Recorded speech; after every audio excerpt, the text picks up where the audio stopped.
How's your week? Good. Good. Nothing to report. All good. That's a first.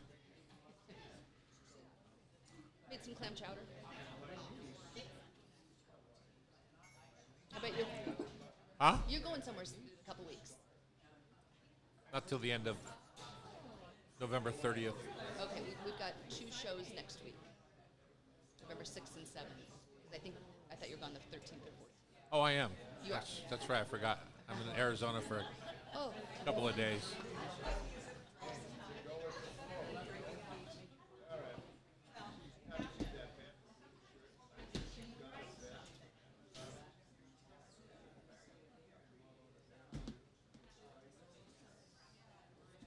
That's why we waited for a few minutes.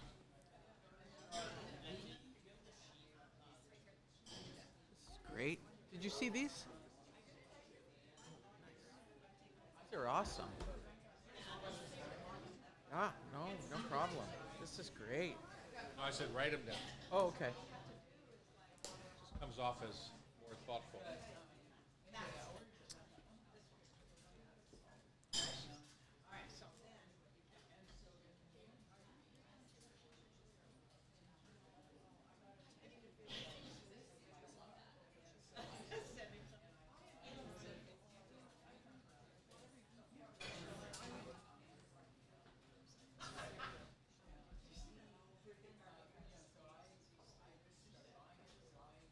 Trying to think of a good radio show gift box idea.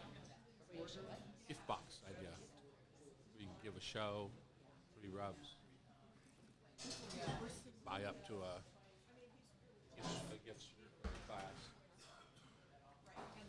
the thing with classes is I think it's important to have 2. On there. Yeah.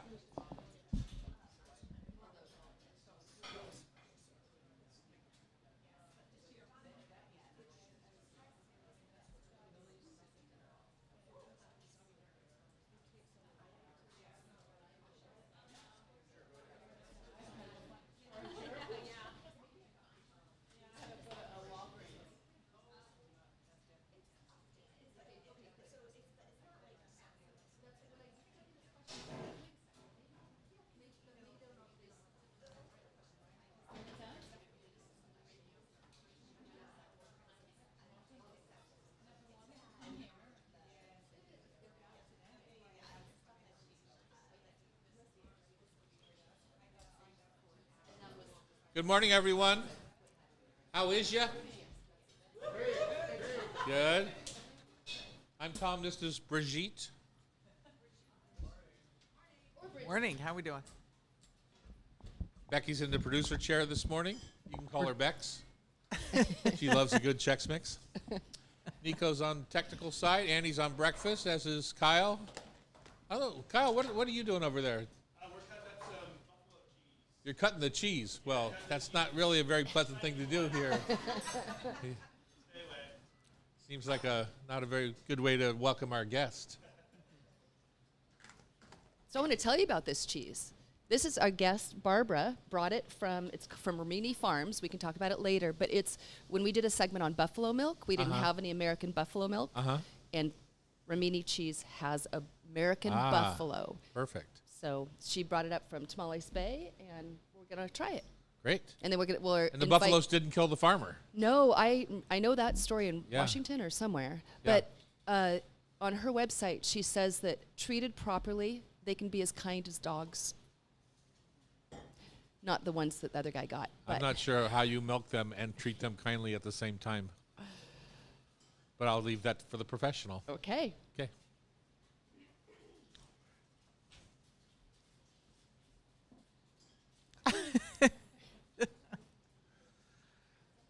We have a 2-hour show. You're welcome to chat amongst yourselves, just not too loud. And the restrooms are down this hallway here. 6134 is our number. Taylor's on social media today. If you see her running around, just look over her head. Switch the How many clip. producers Oh. does it take to hang a heads up sign? I'll have Nico do it next time. He's better at it. I'm starting my 3rd week of being a bachelor. How is Jackie doing? She's doing fantastic. She sent me pictures this morning of a Latest animal? oh yeah, I mean there's like so many. Yeah. I gotta see. She I saw want to the see big the five pretty gorilla quick. ones. She's heading to Uganda Now. after this. Oh, okay. That's Yeah. exciting. In a day, I think in a day. I saw the elephant photo. She was close. Yesterday, leaving from the same airport and heading to the same place, the plane after hers crashed, Oh, no. killing 12 people. Oh, that's tragic. Yeah. Wow. That's Isn't scary. that crazy? That's that's really scary. crazy. Yeah, heading to the Shake- Marai. Masa Marai. Yeah. Wow. Oh, that's heartbreaking. Freaky. Yeah. Yeah. There's a little Little solemn something. note, sobering thought. Not her time. Not her No, time. thankfully. Nope. Another bullet. I think. Another cat life.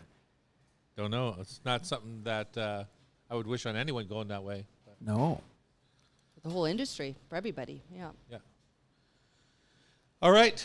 On that note, let's get rolling in a very happy show. They were taking showers watching lions at the same time. Oh, that's exciting. Yikes. For the lion or for them? That's funny.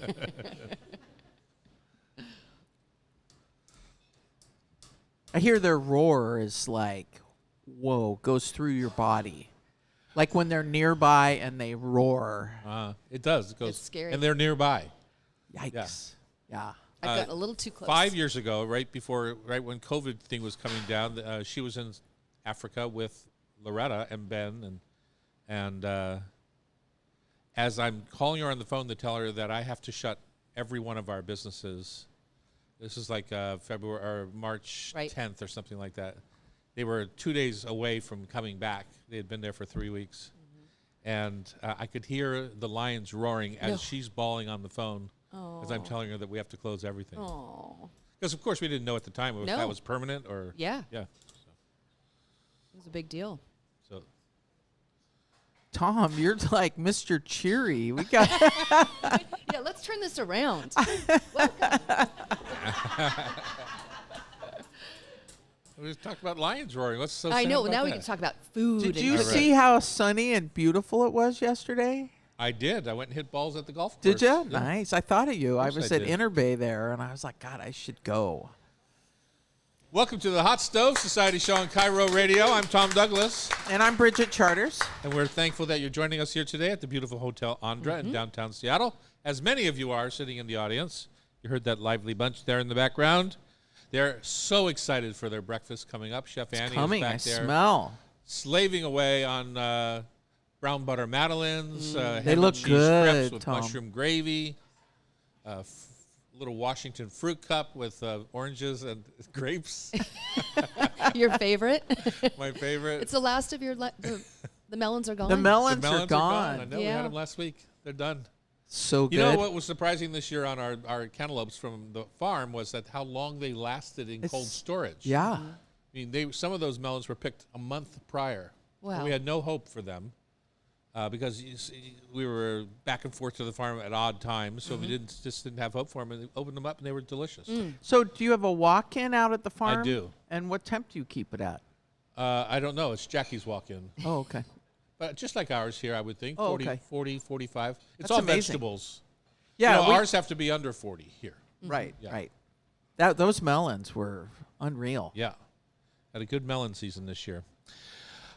Big show. Like I said, we're here every Saturday and Sunday, online, you name it. We're everywhere with this show. Somebody was telling me yesterday they loved how much they loved listening to Annie talk about what did you make? Last week you made a spectacular bow of some sort. Somebody was telling me all about it last night. They did? Yes. Okay, go back to make breakfast. You're helpless. You're helpless here today. We're coming to you from our kitchen studios here at the beautiful Hotel Andra in downtown Seattle, 4th and Virginia. Come hang out with us sometime. Maybe do a staycation. We're just putting together our Christmas gift box, our Hot Stove Society Christmas gift box. So look forward to that, little presents that you can give. I know I have a couple of classes coming up here. I have my annual prime rib class. Right. You know what a prime rib is called when it's a choice? I can't remember. Standing rib roast. Ah. You know what liars call it? Prime rib. You see it everywhere. It's just one of these things that the people have gotten away with for years. They call Well, it. It's a think standing about rib that. roast unless it's graded prime. So that's something we're going to talk about in my class, and we're going to try the difference. Is it really worth the money? We're going to try choice and prime and wagyu and all sorts of sides to go along with it. And you've got a second Thanksgiving class, don't you? I heard it went to. They're all class sold too. out. No way. Awesome. Awesome. People like me. Bridget, you've I got know a it's shocking to you, Bridget. I have a make and take pie class coming up. Do ya? You know what's amazing about that, and people don't really know. They look, oh, pie, I know how to make pie. All these tips, tricks, shortcuts, and what happens is you go home with a cocoa pie kit, learning how to make it. So you go home with the kit, and then you also go home with a pumpkin pie kit. cocoa but- for the people don't know is coconut cream pie. Triple coconut There cream we go. pie. Well, you know that pie in our bakery, I want to say is like $70, so that's a pretty good deal. 65, that you right, get with to go- tax and everything. Get Yeah. to go home with it. Let's see. You can watch us on YouTube. Just go to Tom Douglas and Company YouTube channel. Tune in on Cairo or listen wherever you get your podcast. Why not? Join us at some point. Upcoming classes here. You just talked about the pie. I'm doing Thanksgiving. I think mine's November the 15th. It is. And we also have Catch of the Sea with Sean McFadden on Saturday, November the 22nd. Right. Is that going to be the Feast of the Seven Fishes kind of Catch of the Sea or just a Well, I general mean, there's catch? so many Northwest fishes that are around. Waters are calm right now. I mean, though we got some storms coming in, and so he's doing different fish and different items. We always focus on salmon, but hello. Hello, there's a lot of fish out in the sea. Yep. Yep, indeed. We're in the middle of Seattle Restaurant Week around here in this whole Northwest area, October 26th to November the 8th. So this will get in right under the wire here. We have 3 participating restaurants. Neb, our little, it's a Wine pretty bar. little restaurant. I sat in Yeah. there for 2 hours yesterday. It's a pretty little restaurant. Very romantic. Serious Pie and Palace Kitchen are all in Seattle Restaurant Week. Half shell and a combo special at Mr. Fish. So there's lots going on, and that we're just one of like hundreds of restaurants around town, or several of hundreds of restaurants around Right, town that right. are participating. On today's show, holiday food gifts by mail. This is of particular interest to me because I send my nieces and nephews, along with myself, a gift box every year. I do. I pick one out and I send it to. I think I have 5 people on my list, and then I send one to myself because I'm curious how it comes and is it on. Oh, I time? can't wait to hear about this. So last year I did Russ and Daughters, and it was a hit across the board. Braised and Confused. You know, Molly, what's her name? Molly from the New York Times wrote the book. Melissa Clark? No. Oh, Molly. Molly O'Neill. Does that sound right? Yes. Wrote the book Braised. Remember what a big hit that was when it came out I 20 do. years I do. ago? And Molly O'Neill. I think that sounds right. It just took the country by storm. I mean, she sold hundreds of thousands of copies, and people were all into the Braised thing. And then it kind of went away, and now it's back. Who is it? All right. I don't know. You don't I know? love braising, so it never went away and it never came. I just think the excitement about it, sometimes a book can cause that kind of an excitement. Today we got a few books on the show with author Willie Galloway, Veggies for Breakfast and Grow, Cook, Eat. And so we're going to talk a lot about cooking and veggies and Which is great. cookbooks and how they can kind of like be a dynamic part of your kitchen. Meze, Building the Ultimate Mediterranean Spread. I'm looking to you, Bex, on this one because you're just back from Turkey. And so is Bridget. Yeah. She was- Bridget. yeah. And so We were scheming. I don't want to know just what you had. I want to know how you've restructured it when you got back. 'Cause Okay. I don't know if you can make it exactly the way they do there Right. because we don't have always the same ingredients. But Yeah. what is the first thing you made when you got back when it came to Meze? So be prepared. Sounds good. It's the last week of National Seafood Month. Seafood 101 series, talking Alaska Bering Sea crab and Pacific whiting. Phew, we got a busy show today. And, of course, we're going to follow everything up with Food for Thought Tasty Trivia. Ooh, who did the Which, questions? I don't know, but I've been getting crushed lately, and I don't appreciate it. Got to study up. It's Thanksgiving, for God's sake. It's supposed to be nice. Bridget, Taste of the week. Taste of the week. Go for it. Tom, I took one out of your playbook. We bought two different ducks, Muscovy and a Pekin, and we put them on the rotisserie. And I had cut a bunch of rosemary. First of all, the fact that you have a rotisserie boggles my mind. It's one of those nice, what are the DCS grills? It's awesome. Oh, They've so got it's a gas rotisserie, so it doesn't count. What? I knew there was something fishy going on here. No, it's well, the back is electric. What actually cooks the duck? It's gas below, but that's not turned on. And so anyway, we did a rotisserie duck, and I stuffed them with bay and rosemary, and then they got wrapped with branches of herbs, trussed up, and then onto the rotisserie and slow cooked. In a big pan to collect Pans all underneath, I would right, think with the potatoes. Muscovy was probably a third bigger than the Pekin. Yeah, big time. Yeah. And oh my God, the fat, you Yeah. know. So You got to collect it or it's going to ruin your grill. yeah, and so then we did the potatoes. We got some of that fat off, and then we got the potatoes on, and we had some beautiful wild chanterelles. And oh my God, those beautifully roasted potatoes and the duck fat and the duck slow cooked, delicious. Hit the spot, huh? Well, it's just, you can definitely tell it's fall now. I mean, a week ago I was clipping tree clippings and they were green, and now they're orange and red and deep red. It's been a week. Yeah. So fall is here. You know, we had to let our gardeners go, and I have to rake the leaves myself now. Where? My house. Oh, Just saying. it's good exercise, Tom. Anyway, so the duck sounds fabulous. What did you do with all the parts? Did you make stock out of the neck and the giblets? Did you make pate out of the liver? They're in the fridge. We just did They're it, in the so fridge. they're in the fridge. I love when I'm making roast duck like that, to take the liver and make a quick little pate, put it on nice toasted crostini. I like eating them and just. garnish the whole plate with those. Oh, I just like them as is, Just raw? sautéed. No, not raw. No, sautéed Oh. in a little olive oil Yeah, and that's shallot. not for me. Yum. An idea of fun. I And what's your taste of the week? I like 50% butter in my liver pate. I know, Tom. My taste of the week is an epic fail. Oh, Epic. did you do it yourself? I did. Okay.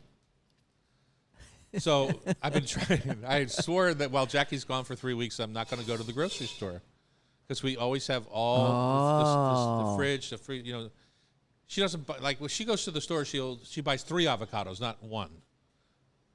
She knows she's only going to be here for a day, but she can't not buy 3.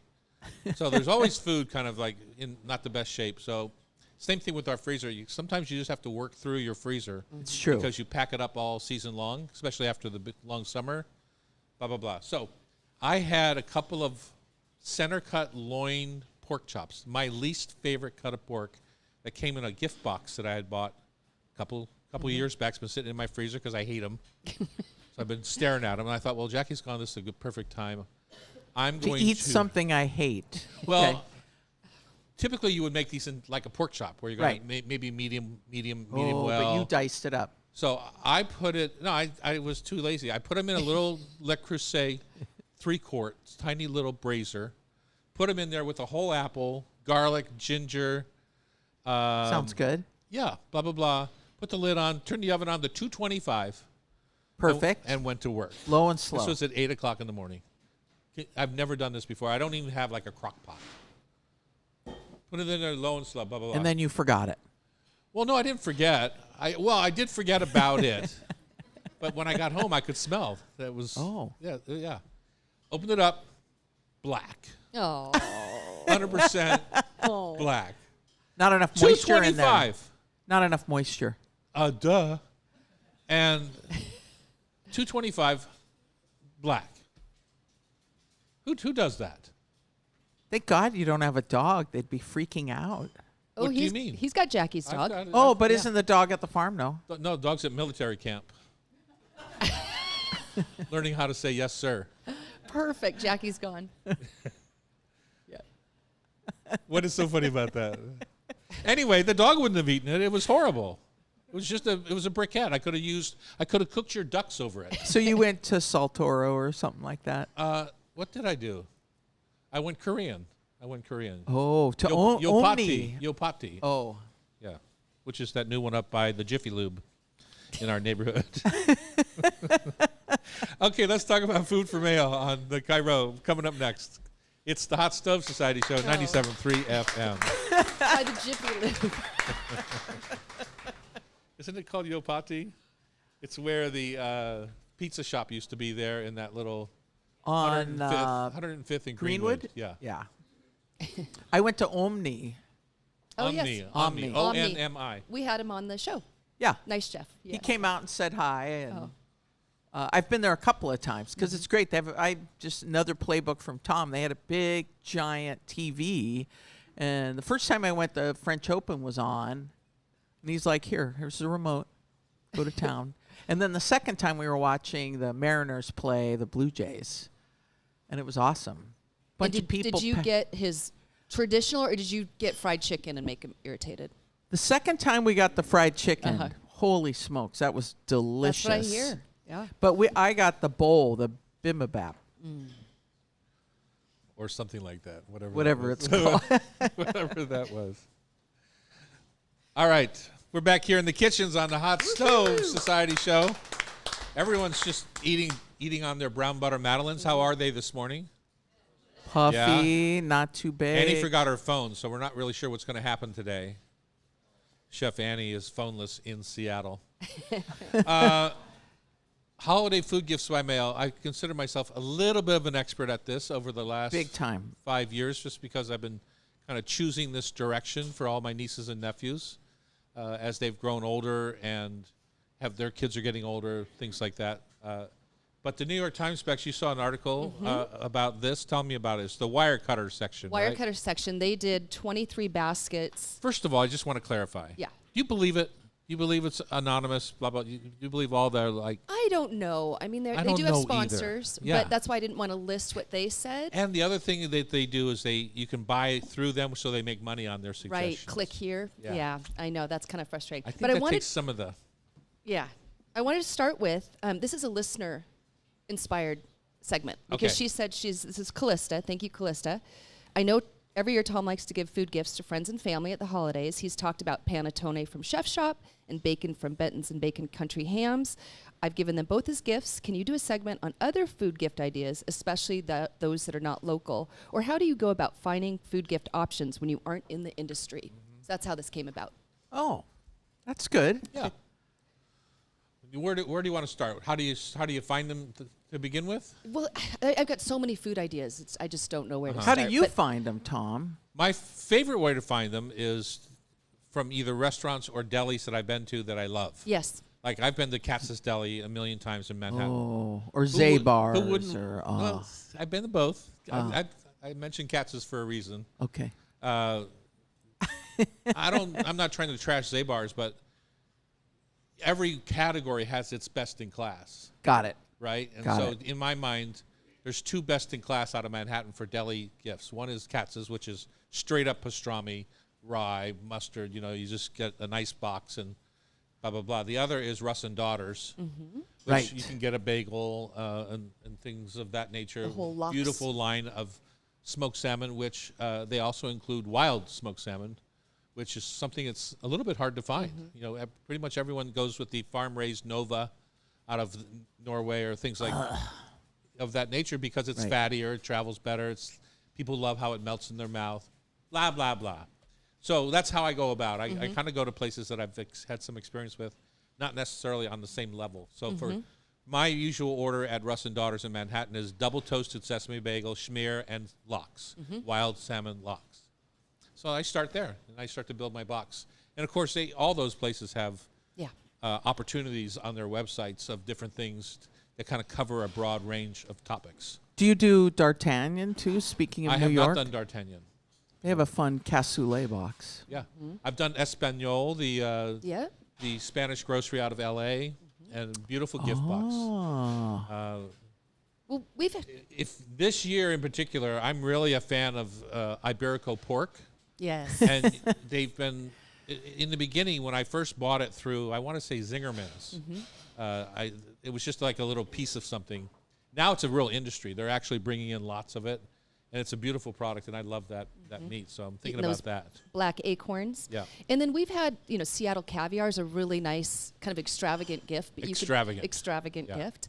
And we've had Made in Washington. I've always sent kind of Their gift people. boxes are They've fun. got great fun ones. Yep. And then we've also had. I would say on something like a Made in Washington, you really want to get in there and you want to curate, in my opinion, your own. Because they have so many different things. Like Russ and Daughters is a deli. Right. You're kind of limited to what's in that style of food. Where Made in Washington, you can get everything from a teapot to a glass ornament to a cookbook to a spice rub like ours. Right. So are So yours? I like to curate a little bit tighter. Yours you want to be able to cook with? Is that your kind That's of? generally how I Got feel it. it. Yeah. Well, here's another fun one a friend shared last night. Is she bought Samin Nostrom's Salt, Fat, Acid, Heat for her son-in-law, and got That's a book, by It's the a way. book. Yeah. It's a book, and then because he's a big fan, and then she got some of the essential tools in there, like a microplane and a lemon, and maybe preserved lemon or something like that, and then is getting him a class in New York where he lives. So I thought Perfect. that was kind of a Yeah. fun way to curate your Oh. own box, and she's putting it together. Very nice. Very nice. I've never done this, sending gift boxes.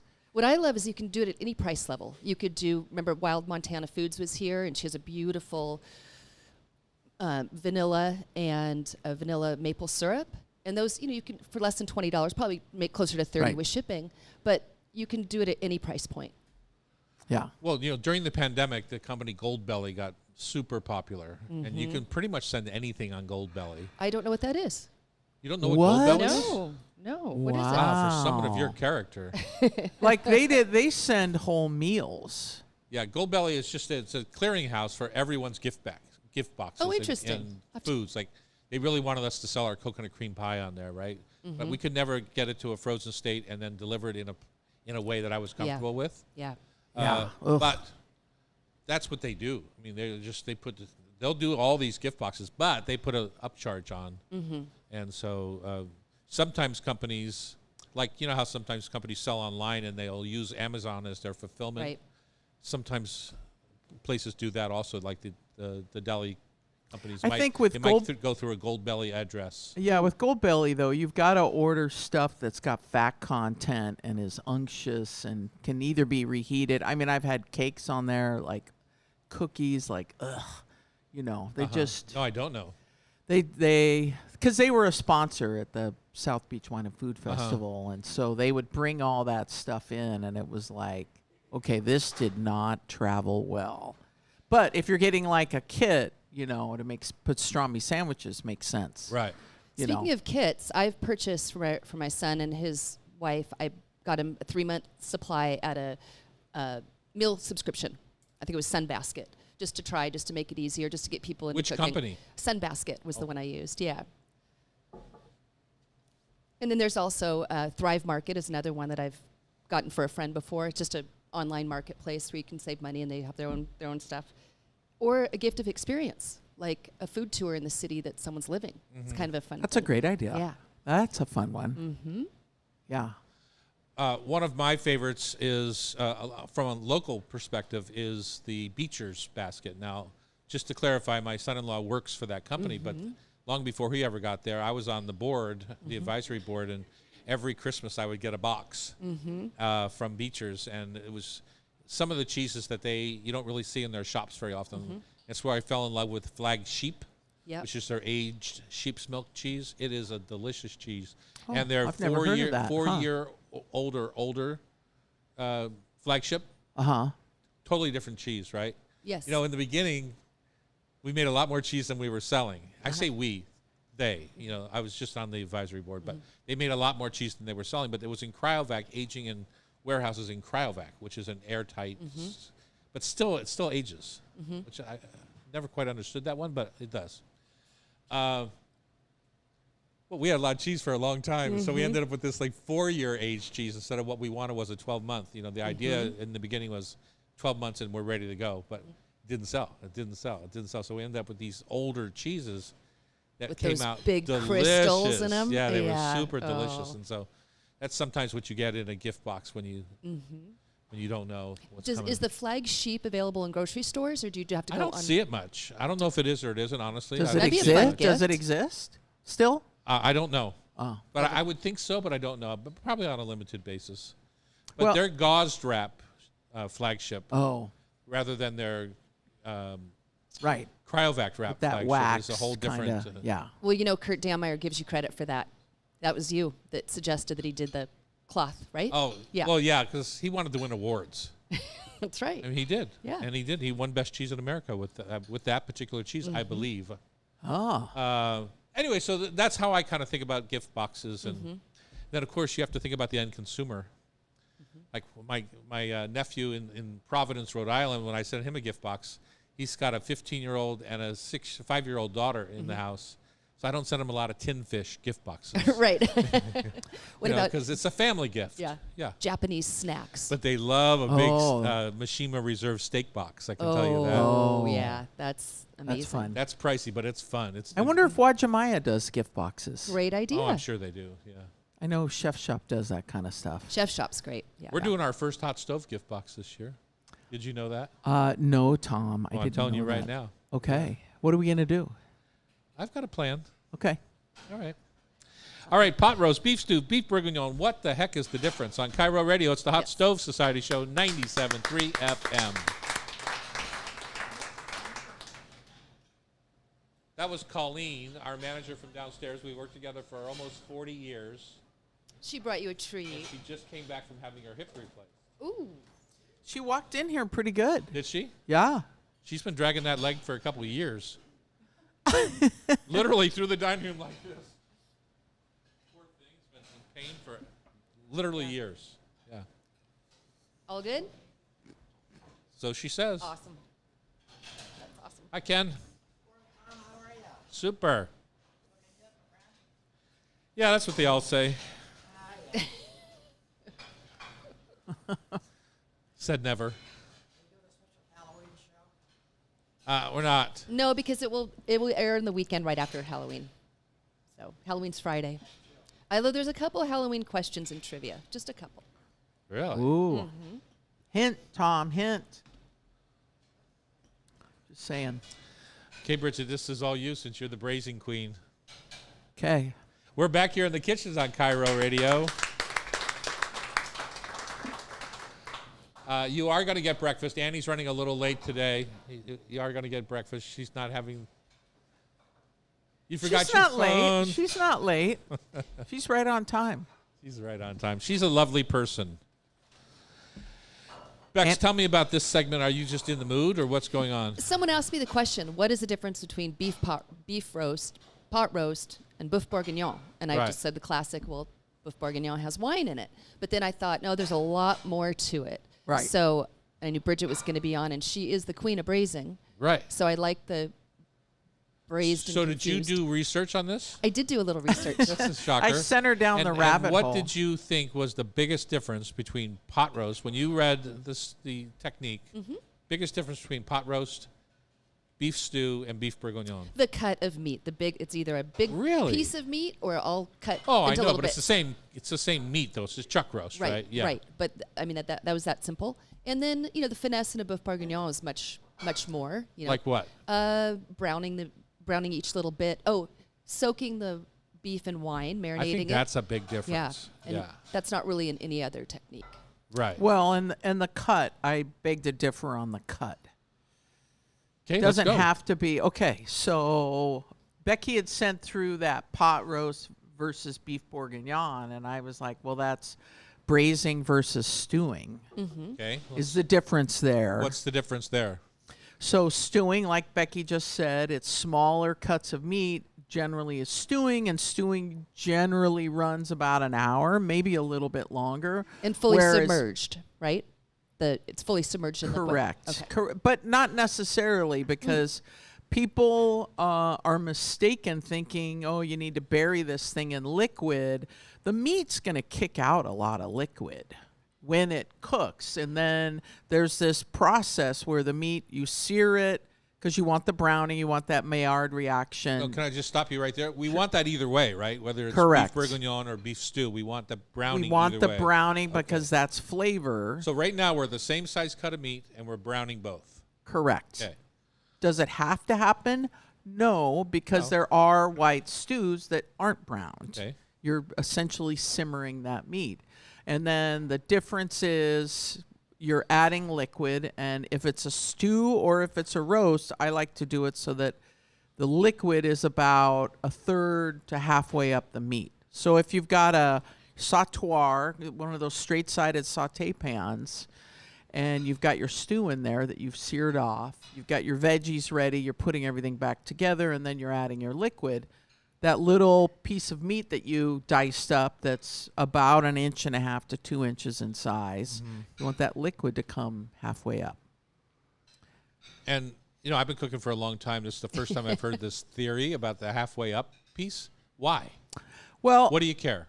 because it's fine, but if you allow steam to do some of the work, because you're going to put a lid on it and hopefully you're going to put it into the oven, and like you said, oven temperature nice and low and slow. Our friends in the Midwest with their crock pots do exactly that.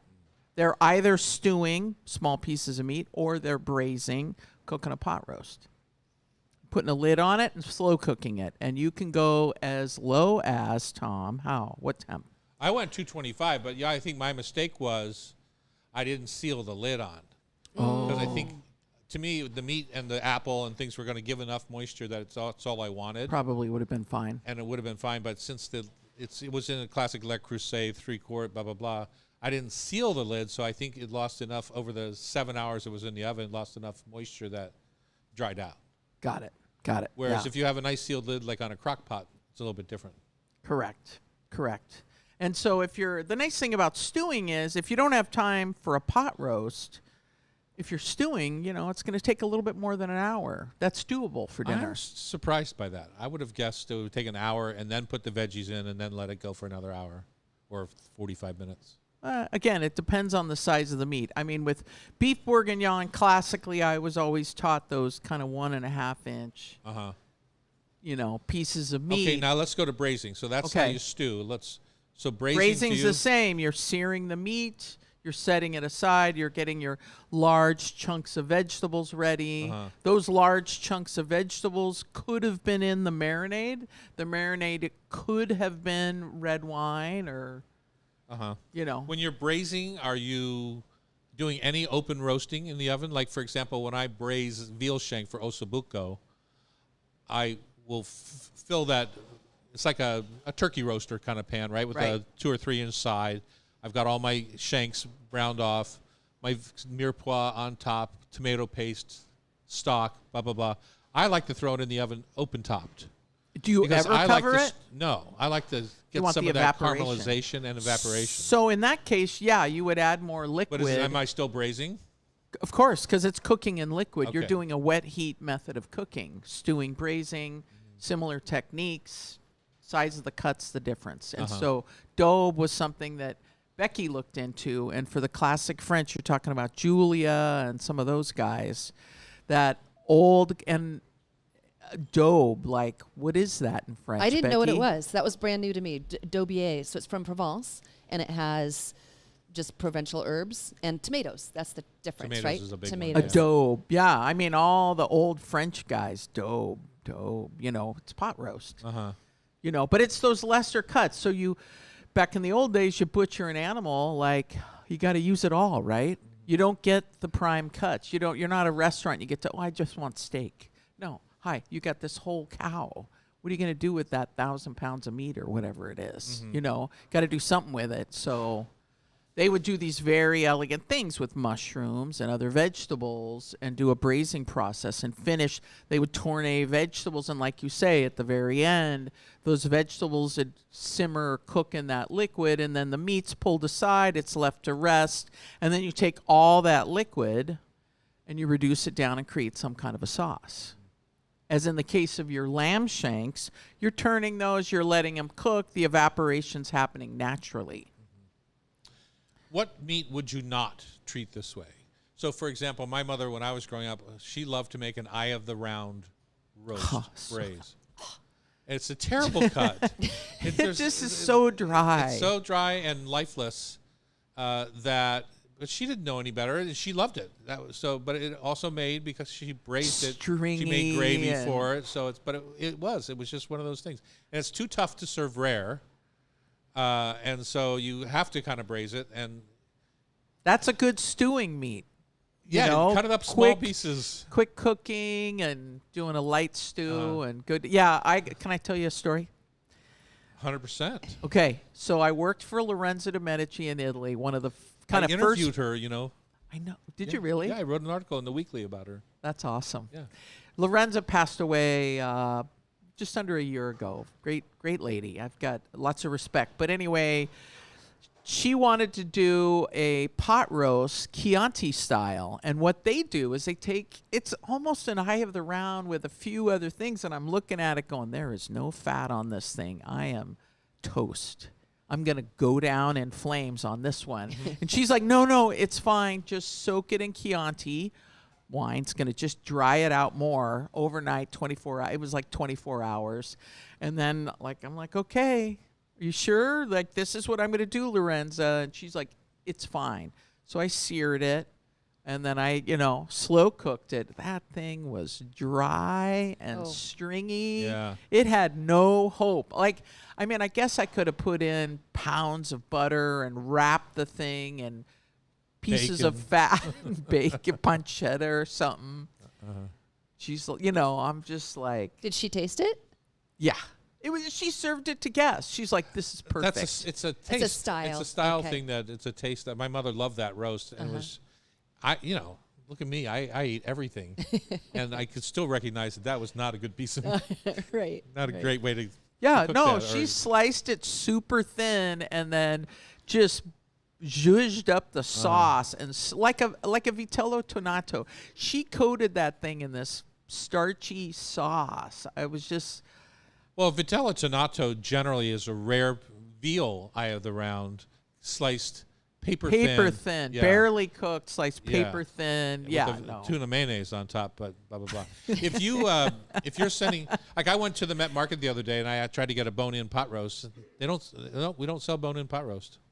It's just like that. So if you were to have your ideal piece of meat, I know mine would be a short rib. I think it just braises Oh, up so good. beautifully. Oh, Plenty so of good. marbling, so good, melt in your mouth, delicious. What's your go-to outside of beef? Like chicken thighs to me make a beautiful braise. I gotta say I like a chuck roast You're because still of back the. in the beef. Well, I don't mind a chuck roast, especially like you say, that fatty kind of marbled section of it where just when you look at it in the grocery store, you're like, that looks like heck. Oh my God, there's so much fat. But then you cook it and it's like, Yeah. oh, so good. And what I do on those is I'll just break them into mini roasts and braise that rather than that one big cut of meat. Uh-huh. That way you can kind of portion it and give somebody a chunk rather than this dry slice of pot roast. There can't be too much liquid. Let me say it again. Do not put so much liquid in your item that you're roasting. Put less and reduce the backup on the stove and then use that for the sauce. Are you a flour first and then brown, or are you no flour? I'm kind of no flour these days just Really? because I've got a... I have shamed you. No, not at all. It's just I've got an allergy, and I get these flare-ups every now and again from the wheat. I'm not celiac. I just have a wheat allergy. Becky, what's your favorite piece of cut of meat to? I think the short rib is The short yeah, ribs. it's so easy And and, foolproof. Yeah, and lamb shanks. Not to interrupt, Becky. Yeah. Lamb shanks are beautiful, braised. So is honestly a leg of lamb. We don't see it very often, the Greek style, where you put that Yeah. lemon and herbs and garlic and Slow cook it. put the lid on and slow cook it. Literally don't add any moisture. Just let it braise in its own juices. Yeah. It's the way to go. All right, meze. It's time to build a little meze plate for your holiday entertaining because I think it's the easiest way to entertain without having a sit-down meal. It's And true. Since you both have been in Turkey lately, we're going to talk a meze on Cairo Radio. It's the Hot Stove Society Show, 97.3 FM. Okay, before you say something, the eggs are supposed to have a crispy edge. So, did Annie do a good job? Yes. All right. Yay, Annie!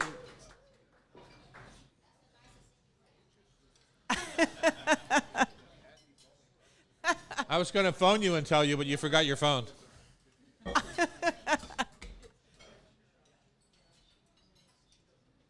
Oh, yum. Hey, Barbara, I might need some.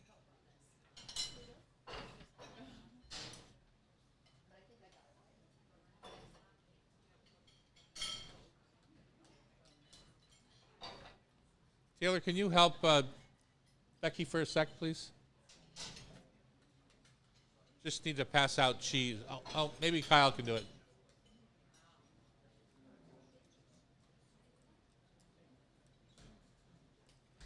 Just try this before. You guys will all get the cheese as well.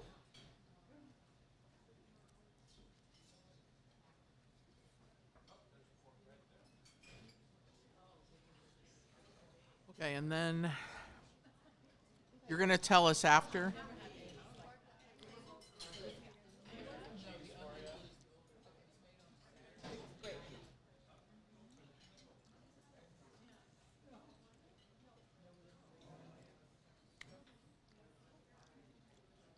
Ooh.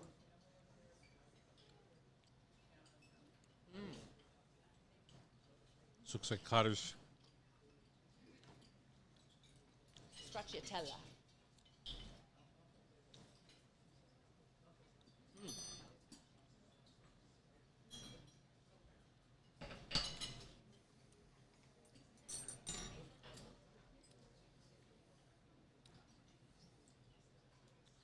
Yeah, you just can't stand up, Nico. When he stands up, the screen goes off. It's still feeding, but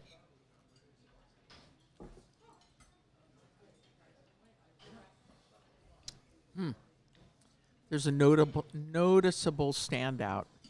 so do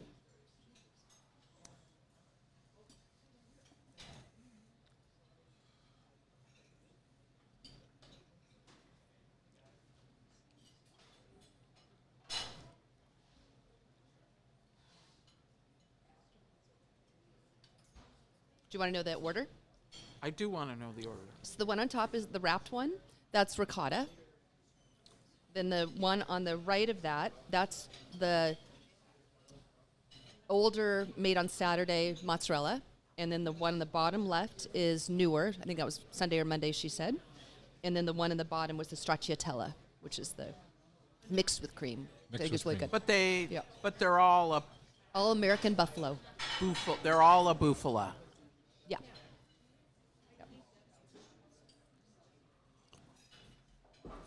And bottom left was The younger version Yeah. of Moss.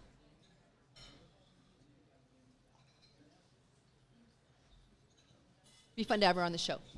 So she's got quite a story. Yeah, we should maybe do a segment while she's here. Yeah. Have it for a time when we Yep. don't Exactly. have an audience. Yep.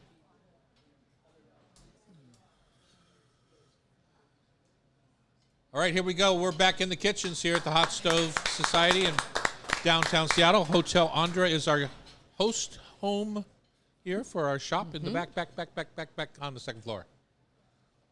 If you've not found us, just keep looking because we're here. Because sometimes people get a little lost. They get up to the mezzanine and then they have to walk around a corner or two to find the kitchen's way in the back. if you see a library and a fireplace, we're back there. It's our lending library. So if you bring a book, you can take a book, or if you can just take a book. So lots of different cookbooks. Bring out there. books though. Bring books for our lending library. We only have so much room, Bridget. Hey, I've been The office cycling is them out. full. I take them. No. I take them to. I take them to Seattle Public Schools for the kids in the culinary classes. Yeah, great. We're going to do a whole segment on meze because it's Yes. we're starting to think about holiday entertaining, and I think meze is the perfect thing to do. At my big party 2 weeks ago, I want to say. The while you were in Ribolita. Yeah. the Ribolita party. Were you there? No, I was just coming back from Turkey. Ah. I did a bunch of meze style food Oh, because I was having a simple cup of soup for dinner, which I think people were a little surprised that I was serious about that when they finally sat down for a little supper. First of all, it was a standing soup. I had soup bowls with handles, so you could Right. stand if you wanted. But Shopportunity. But yeah, it was just a cup of bread soup. That was the whole idea, right? You know, it was juxtapositioning the peasant soup against the very high-end wine selection. So that was kind of fun. But so meze to me is what? Or meze to you, Bridget? What would you call it? So meze is that antipasto, the concept of before the meal, that in between meze. And so meze can be something as simple as some olives or some pieces of cheese, a few pieces of bread, very simple, maybe some, as you say, tinned fish, or it could be something that's prepared.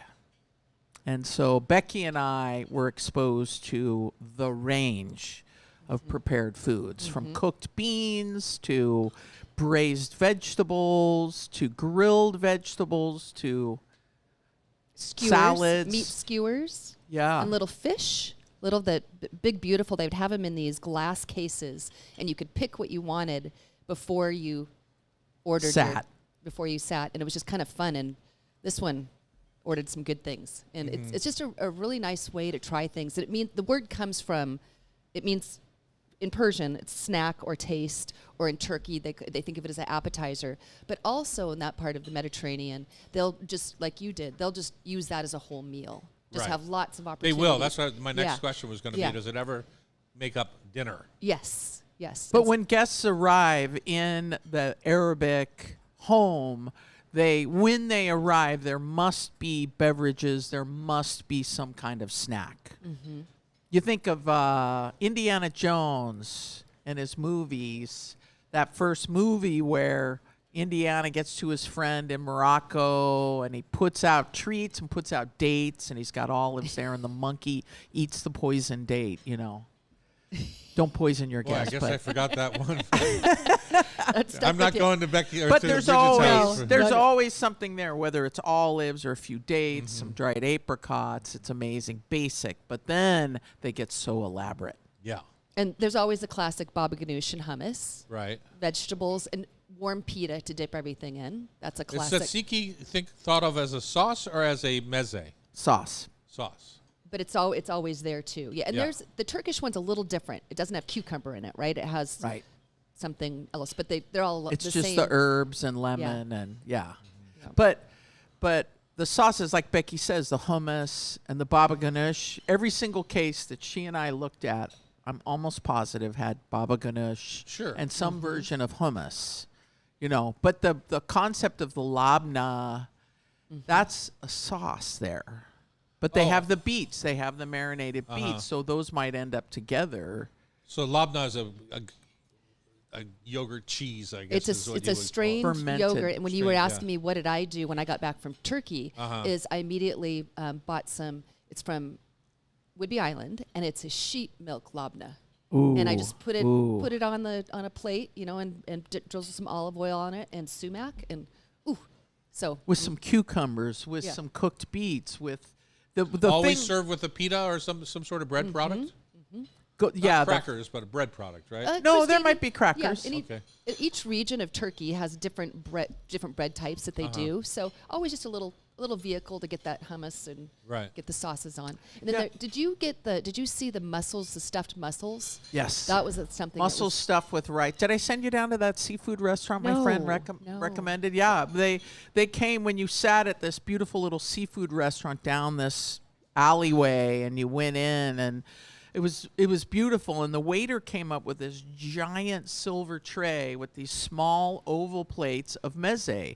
There had to have been 20 different plates on the tray, and you just pointed, whether it was sautéed greens or what. You just pointed, "What's that?" He said, "You know, oh, that looks good, like a zucchini puree, kind of a."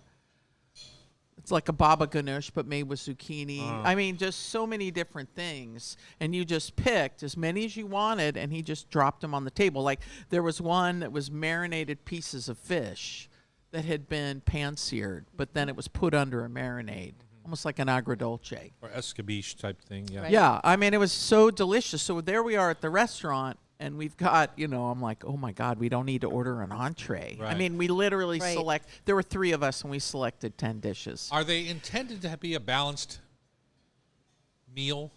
So, for example, would it be rude to take, say, 3 fish meze, or is it intended to have a little 100%. hummus, you've got yeah. a little fish, you've got a little meat? That's it. That's your meal. So it's intended that you kind of go across.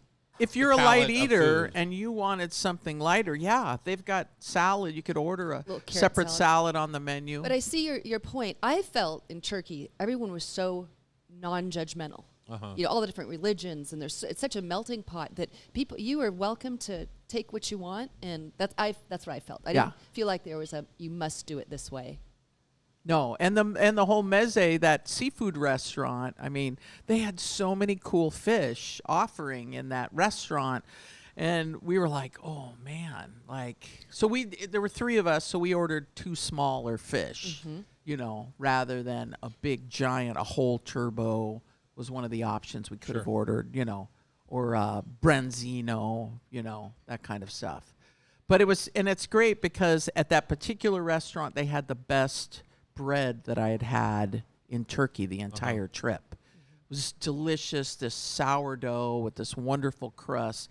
They always have olive oil on the table. They always have vinegar on the table. Salt, pepper, oregano, and sumac are in these little crocks. Every single restaurant I was at. And either a pomegranate or a grape molasses. Yep. And so, Tom, when you had your party, what meze did you do? What could we do here? Oh, I did the individual cheese thing. I Yep. did a couple of salami things. I made a seafood salad. Ooh. So with mussels, scallops, and shrimp. Just a marinated seafood salad. Because, again, I knew I was serving a peasant soup for dinner, a brothy little bread soup, and not much of it.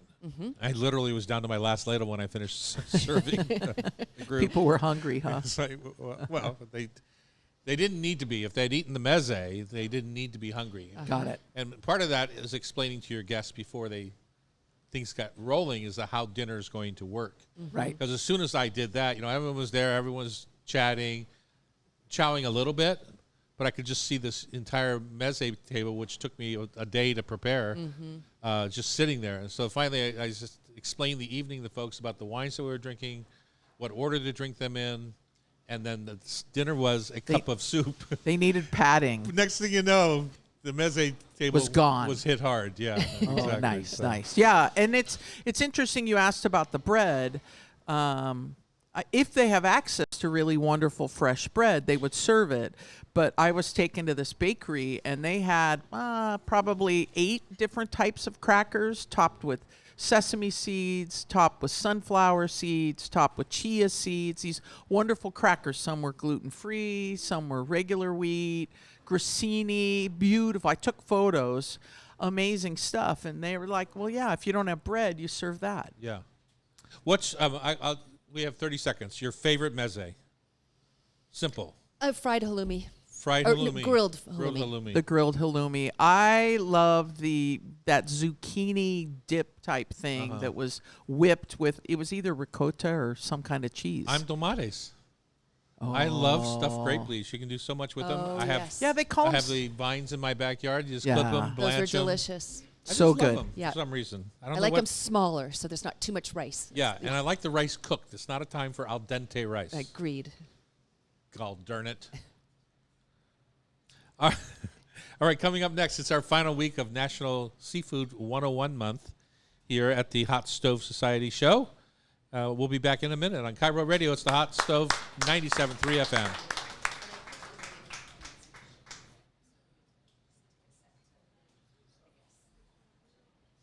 Going. Yeah.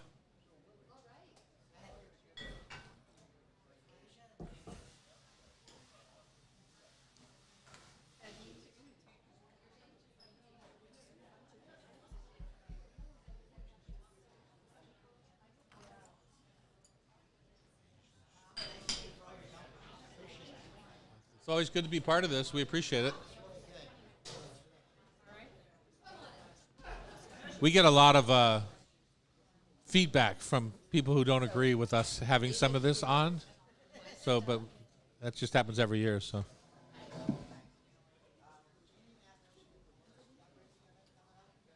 sure. You bet. Hi, I'm Tom. How are you, Tom? Good. Asia. Just get it in there. Okay, perfect. Yeah, hi, Tom. Very good. Thanks for coming. Yeah, Oh, thank you. Warren Larson says hello. Chef We're going to Lo- do, at Table for 12 is where we're going to do the seafood Oh, perfect. event. Yeah. Love it.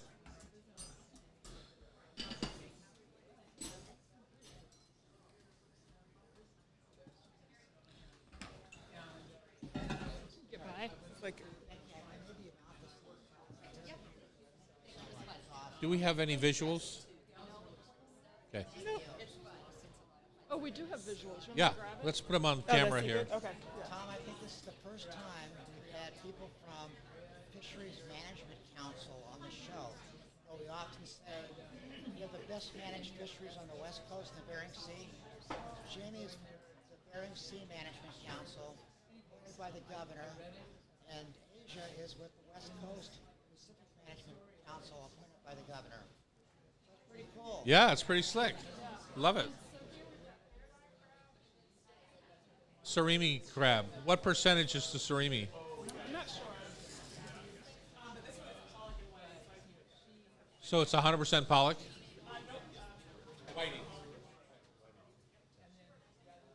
Right.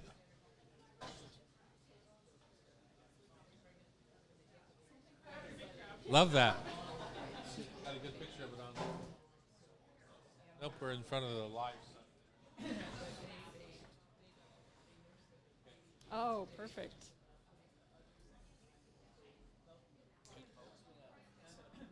Okay. Aisha, you have to really jump right on that mic. Okay. Just right up tight. Focus in on, not talking to the side. Okay. It's hard to keep track of, but Okay. just try and focus Yeah, but we Okay. can do it after. into there. Does that feel comfortable? Yep, this feels good. Yep. Just a little bit lower. Kyle, can you get me a saute pan Feels with so some close. Yeah, you'll want to be about an quarter pound really of butter talking in into it. please? Okay, like I'm doing karaoke. Yeah, that's fine. Okay. We're going to visualize karaoke. Yes. To press your button. Oh, Oh, right. the talk button. Yeah, when we're on the council floor, you have to press We a have talk microphones button. there too. But this is a bigger.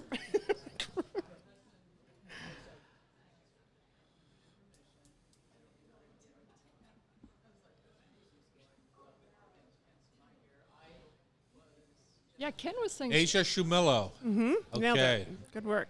Jamie going. Jamie Goen, I know that one. Asia Shumillo is a little bit more difficult. A little harder. You like going or going? Going? Going. Yeah, exactly. I asked her. I just asked him for a pan and butter. I'm set. And lemon, half a lemon too, Kyle, please. How was your breakfast, team? Delicious, a nice hearty, Oh. nice hearty base for the rest of the day. Good. You got the A team, as in Annie team, cooking. Annie team. All right, we're going to head into hour number 2 here. Welcome back to hour number 2 of the Hot Stove Society Show in Cairo. It's the final week that we're wrapping up National Seafood Month with Jamie Goen, a North Pacific Fisheries Management Council member and Executive Director of the Alaska Bering Sea Crabbers, and Asia Shumillo, a Pacific Fishery Management Council member and Executive Director of the Pacific Whiting Conservation Cooperative. Phew, that was a lot. I don't know if I get paid enough to have all that stuff going on. You do, Tom. You do. Oh, I do? Yeah. Okay, good. Hi, team. Welcome to the last segment this year of Seafood 101. It's nice to have you all with us. Looks like we're going to cook up some of this warm up. Not cook up. It's already cooked. Yep. Warm up some of this crab that we have going on here. And Kyle, can I get a second pan with that? Just like that, please. Tell us about you. Tell us about why you're here this morning and what's going on. You want me to Start. start? Yeah, I can start. Jamie and I actually have a really similar work history. I've followed her probably my whole career. But we both worked for NOAA Fisheries for a long Oh. time, so for the federal government for 15 years. I think both of us each for Yeah. 15 years. And then Jamie jumped out and started working for industry. I'll let her tell you about herself. And then I went and did a internship basically with her, like a mid-career sort of internship to work with her out in industry to see what that was like. So when we were at NOAA, we were doing regulations, writing rules about how to fish in the ocean.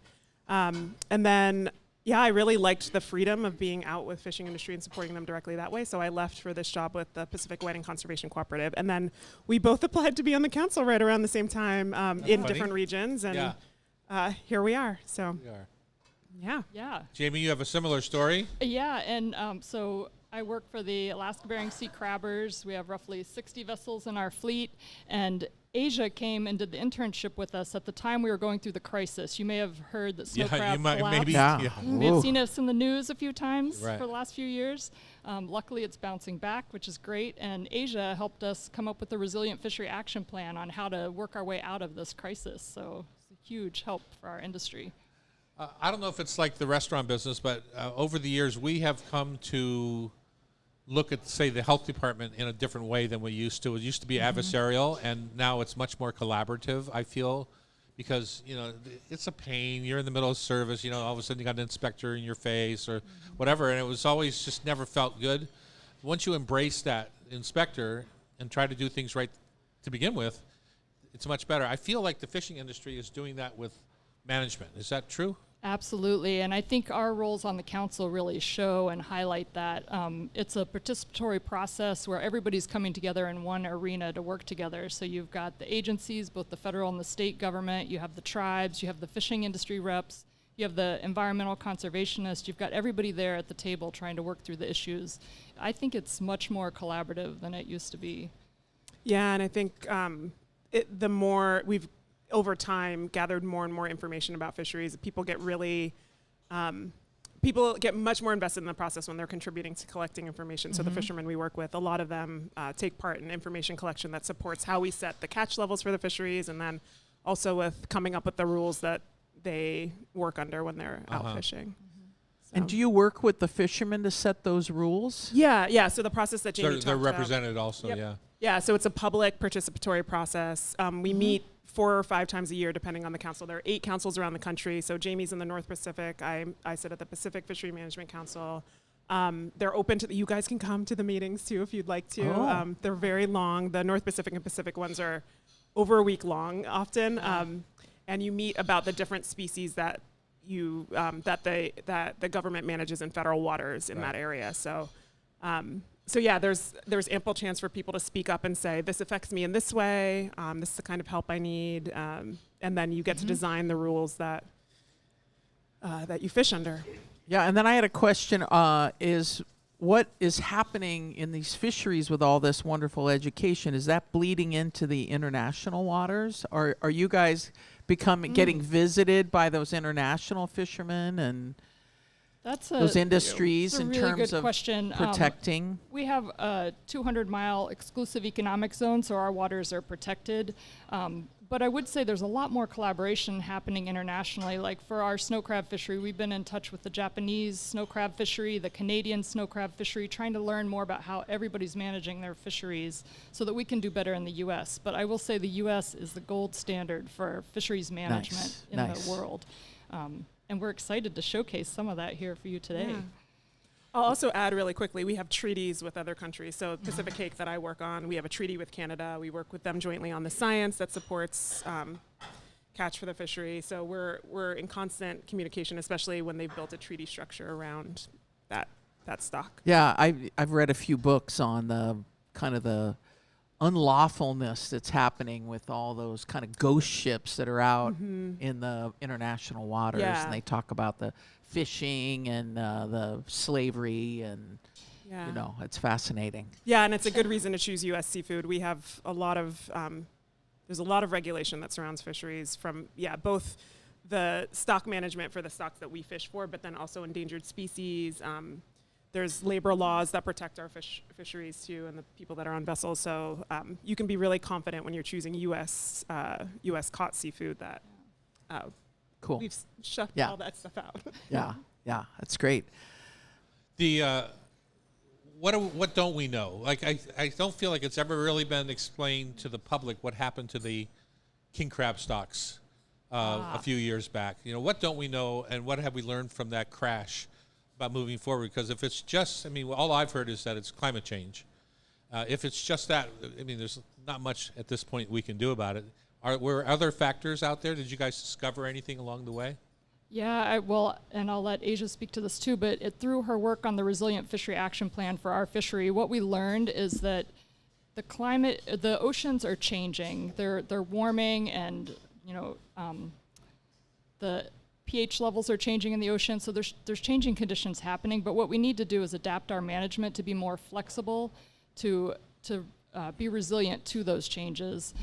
We need to help fleets diversify so that they can move between fisheries more too. So we're seeing now through some of these crises that we've been through in recent years what we need to do to shift management moving forward so that we can be more resilient as the oceans change. Right. But I'm hopeful. Our crab stocks are bouncing back. Things are looking good. So, it's how do we help keep fishing businesses, these family businesses, working through these crises? Well, and I heard that they're not only bouncing back, it's just crazy. My brother has a friend, Doug, that fishes, and he said every pot they were pulling up was just packed with crab. They were like, okay, we're done. I mean, it was like 2 days, and they were out. Yeah, finished. I actually was just up in the Bering Sea last week fishing king crab, and it was beautiful crab coming out of the water. So you're optimistic. I'm very optimistic, yeah. Asia, where do you stand? Can't speak for crab. I guess one thing on whiting. I guess so. One positive shift I'm seeing around the country is that Jamie was talking about being resilient to climate change, and what that involves for me is when I was in NOAA, I spent a little bit of time working on disaster planning, so responding to natural disasters like hurricanes, extreme heat, that kind of thing. And a lot of the principles there of preparing beforehand, not knowing exactly what the season holds for you, but setting up a go bag in your house, basically. You do all the effort beforehand so that if disaster strikes, even if it's a disaster that's a scale that you're not prepared for necessarily, you've at least got some things in place to respond to it. And so one of the big examples that we always point to is the pandemic was something that rocked fisheries management, even though it wasn't it wasn't climate change, it wasn't a disaster. I mean, yeah, you can discuss how all those things tie together overall and how climate might drive disease transmission and lead to situations like that again in the future. But the one thing that we can control is how prepared we are for anything that comes up. So the more you create structures to be able to respond quickly to any kind of disturbance that comes up, the more able you are to support the fishing communities and the fishermen that we work with. In a tangible way, in a good way. Exactly. Yeah. Rather than just this throw everything you got at it kind of way. So I know my friend that works at Trident Seafood, told me of some of the process of during COVID, of trying to get his crews vaccinated and tested and everything before you could even go out on the boat. And then they sequester them for like 3 weeks before they could even leave shore. And just crazy stuff. It's crazy. Yeah, absolutely. I should mention Trident is one of the companies that I work with at Pacific Whiting Conservation Cooperative. So I represent 3 companies: Trident, Glacier Fish Company, and then American Seafoods, and they all fish for both whiting when they're on the West Coast, and then pollock up in Alaska. So Jamie also works with the companies that I work for too. So tell us, I'm warming up a couple of things here while we're chatting. One is the bear dye crab. Yep. Tell us about that, and then maybe Asia, you could tell us about the surimi sticks that you brought with whiting. Yeah, I'll start with the bear dye. So this is a larger cousin to snow crab, bear dye crab, and it's the fisherman's favorite. It's a sweeter crab than snow crab. And then you guys had Craig Morris on, I think earlier. I don't know if he bought surimi along then at that point too. No, I don't think we've had it yet. Yeah. So I've been learning a lot about surimi recently. I actually watched a documentary about it before coming onto this show too. But it's like a very complex process to make. You take a fish protein and then you grind it up sort of like sausage, and push out all the impurities to get a paste, and then you take that paste and manipulate it into a lot of different shapes. So there are a lot of different kinds of surimi that you find out there. Most people would be familiar with like the crab stick that you have in California rolls. Yeah, exactly. This one was Is made this to what be this shaped- is? Yep, it's the same thing, the same kind of thing. There are different mixtures that they add other products into the fish bind. to bind it. Right. And then you can make it look like a lot of different things. So in this case, they tried to make it look like snow crab. So And what does whiting look He like? succeeded. whiting looks like a little like pollock. So it's like a silvery, a silvery fish about Long. this long, Uh-huh. swims in big schools. The vessels I work with both catch it and then process it right on the vessel. And so they have a full factory floor on the vessel, and then they also make surimi on the vessel too. And Oh, the thing I wow. learned, surimi is such a complex process that people train for years and years and years to be able to make it. So it's so that though it's like a little like sausage, it takes a lot of Talent. and effort to get to that product. Yeah. Well, thank you both for coming. I just dipped my face into the Baird Eye Nice. crab. I tell you, whoever great. bought a ticket today is lucky. You're getting a little treat today. And if I could add, if you enjoy seafood and you want to celebrate seafood, we're doing a Feast of Seven Fishes on December 13th at Table for 12 with Chef Lauren, and we'll be having crab and pollock and many other seafoods that you can enjoy, and tickets are on sale on our, Asia and I have this side gig that we do called Fish Forward on Substack. Nice. And you can find more information there. Nice. And that's on what date again? December 13th. December 13th, Feast of the Seven Fishes at Table for 12. I've never been there. Yeah, you should come. Come Where join is it? us. It's up in Edmonds. Ah, that's why I've Oh. never been there. I haven't been to Edmonds since they used to call it Deadman's. Now it's like the hip spot. Who knew? A lot of restaurants. Anyway, thanks so much. Seafood 101, thanks for being with us for the whole month of October. Willie Galloway is up next, the author of the culinary vegetable gardening book, Grow, Cook, Eat, A Food Lover's Guide to Vegetable Gardening, and her newest book, Veggies for Breakfast. On Cabaret Radio, it's the Hot Stove Society Show, 97.3 FM. Thank you. Kyle, you want to grab these? Oh, yeah.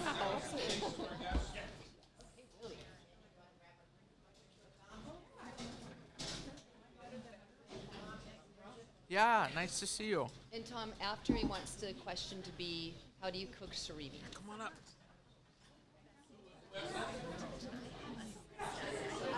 No, of course you can. And I actually remember. I was going to do that in the first section. And then also the garden fish. Okay, so I like it. Okay, that is really good to know. I'll move it over. So far, so good. That's. All right, thank you. Very. I was like, oh,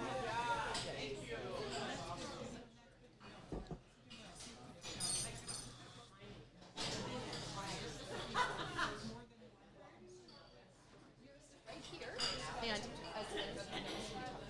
Hey, you're in here.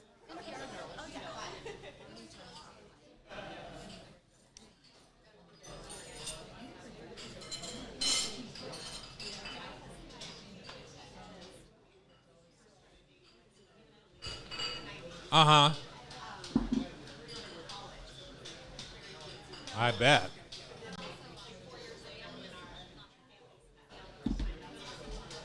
Jesus, 4 years later, you were slow movers. Okay. That's funny. Well, Etta changed the name. I don't know if you know that or not.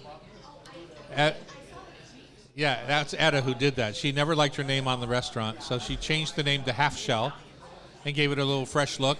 It's really sweet. It's really nice. I love Yeah. it. Yeah.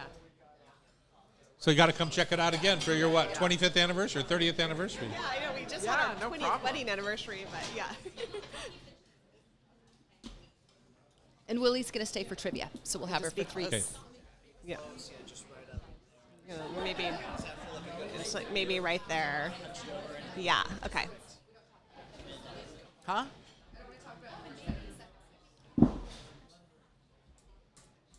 Okay. Oh.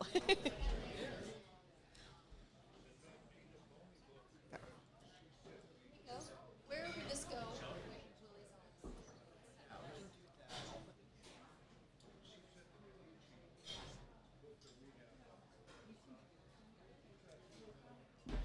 So, Willie, have you been here before to the hot stove? What? Have you been here before? I haven't. No. Here, do you want to Yeah, stay it's a on this really one? cool No, no, no. space. My aunt No, and no, uncle's been here. just They the- came to a class. Just Did you take a class? those are not on yet. This Oh, is the is book that we're on? using. Okay.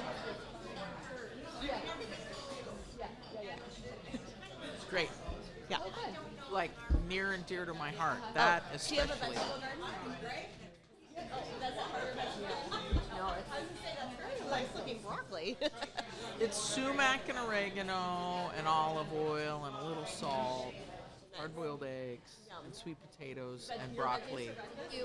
I love it. I started doing it a while ago, and then after we got back from Turkey, I mean, that's what they have for breakfast. And like, I know. It feels so much better when you eat. I'm sure we'll talk about it, but yeah. so much better. Well, and it's interesting because you didn't, in your breakfast one, you didn't talk about the glycemic index or like that whole concept of starting with stuff that's savory rather than.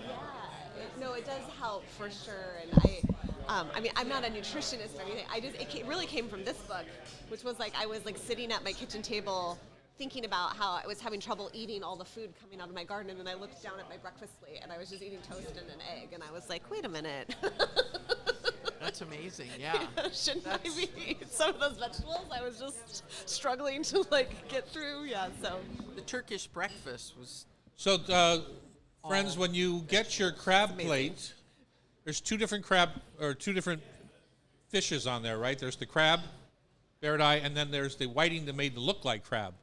So have fun with that. See if you can tell the difference. Okay, thank you. The other thing about that is that they're just warmed. You saw I just warmed them. They're cooked already. If you try to cook them and you drain all the moisture out of the surimi or out of the crab, you end up with just stringy cellulose. So the idea is to try and keep it together without cooking it anymore. It's already been cooked. Where did you get those bags from? Our guests brought them with them.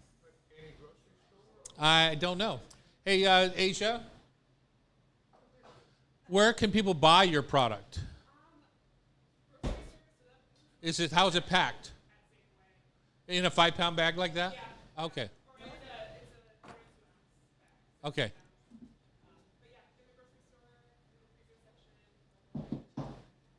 All right. Here's your answer. We should have said that online, I guess, or on the. We still can. Is Willie correct? Yeah, Willie. Okay. And how long were you on NPR or KOW doing?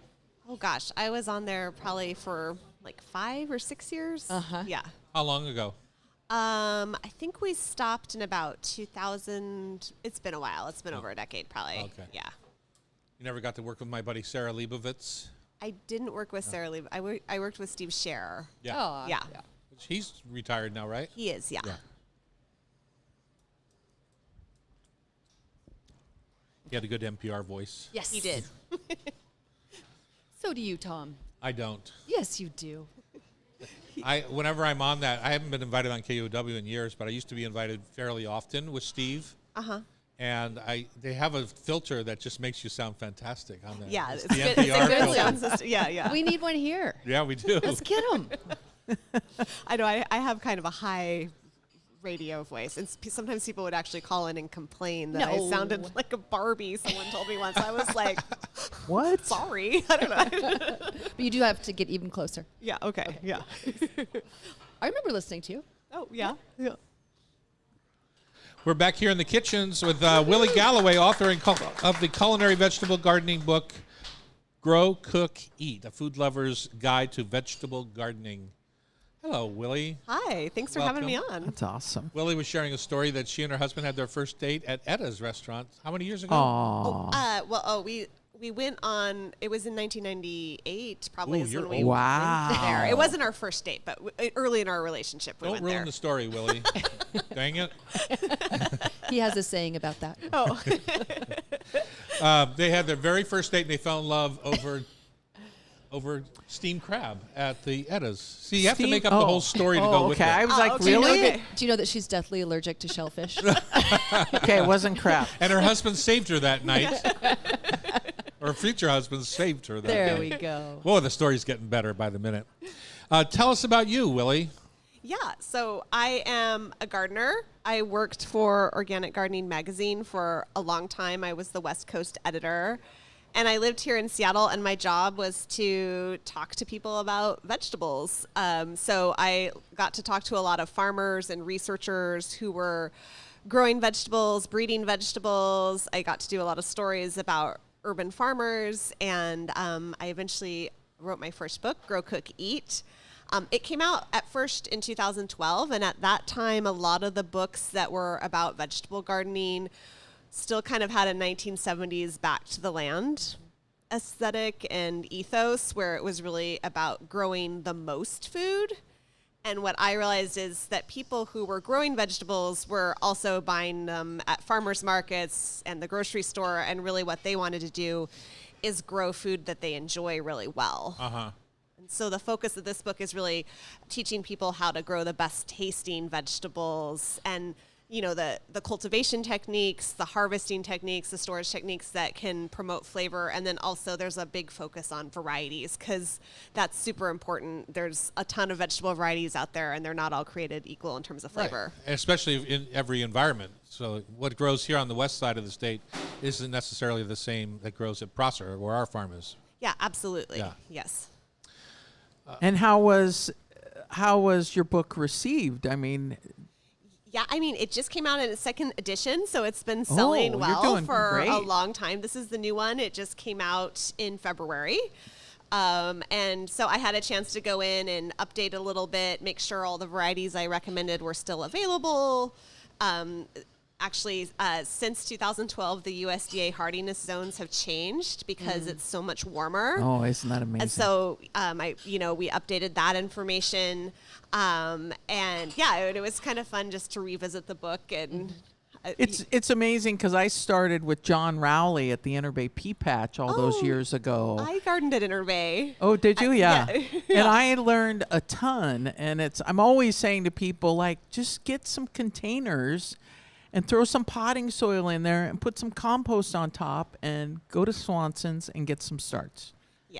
I always tell people, like, if you just grow what you like to eat, people are like, I'm not sure where to start. And I'm like, well, what do you like to eat?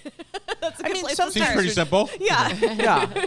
Since things are tricky. Since this first edition that you've had, is there any herbs or vegetables that were niche that are now mainstream? Oh, for sure. I think when it first came out, heirloom was still something you kind of had to explain to people what an heirloom vegetable is, and I feel like people really understand that now. And then, Jimmy Nardello peppers, Little Jims. It's funny how some names just get caught up. Yeah, Persian cucumber. All that Right. stuff was not, commonplace now. And now you see Jimmy Nardello's on restaurant menus and all the farmers market. It's a great pepper. It's understandable why people love it. I grew it this year. I usually grow it every year. So yeah, there's been definitely for sure some varieties that have caught the imagination and are more widely available. And I don't think people realize that just because it's organic doesn't mean it's not a hybrid, right? Oh yeah. Because I think some people confuse the two. For example, my wife this year grew these ghost chilies or habaneros that have no heat. Or just have that beautiful habanero flavor without the power. Amazing. Oh, And cool. I get to use them because to me habaneros were too spicy for me. I just didn't use them. Less minuscule amount, right? Now I can have a whole stew, like a pork stew cooked with habanero, well, whatever the name of this new variety is. But it's still organic. She still grew them organically. So, yeah. No, that's nice because habaneros have that really beautiful fruity flavor. Yeah. But they do the traditional one Pack a does- punch. Yeah, for sure.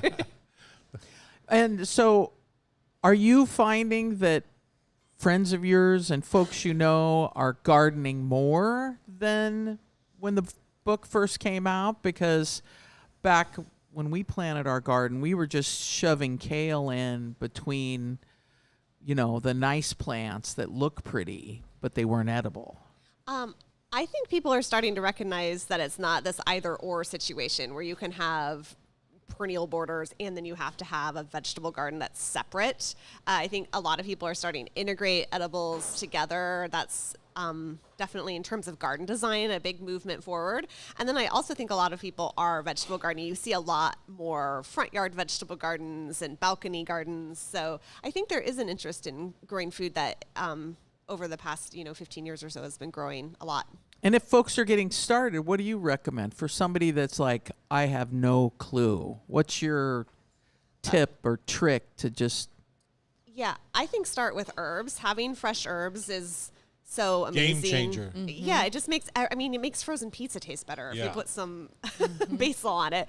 And I always tell people, if you're making a stew, for instance, as you guys were talking about earlier, and it calls for thyme, and you go to the store and you buy a clamshell of thyme and it's $4, and you can buy a 4-inch pot of thyme for probably $3 and just plant it. And if you kill it, it doesn't matter. You're still ahead of the game. You're yeah. ahead of the game, and because you only ever need a few sprigs, and then you have this clamshell packet of thyme that slowly desiccates in your fridge, and then you toss it. So I think just plant some herbs. That's number one, and then I think grow a cherry tomato. They're so easy. They're so good. Everyone likes cherry tomatoes, so yeah. And they're good in the shoulder seasons too. Yeah. Yeah. Whereas big tomatoes sometimes don't make it through a frost. Cherry tomatoes might. I just had cherry tomatoes the other day. They're I think probably the last ones. They were hanging on there barely.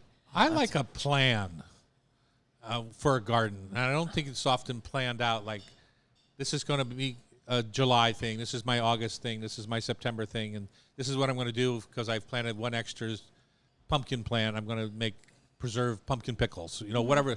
Do you ever plan your whole growing season out in that kind of way? Or is it all like, for example, in our house, it's more like throw some seeds in the ground and just grow what grows and then figure out what to do with it at the end of the day.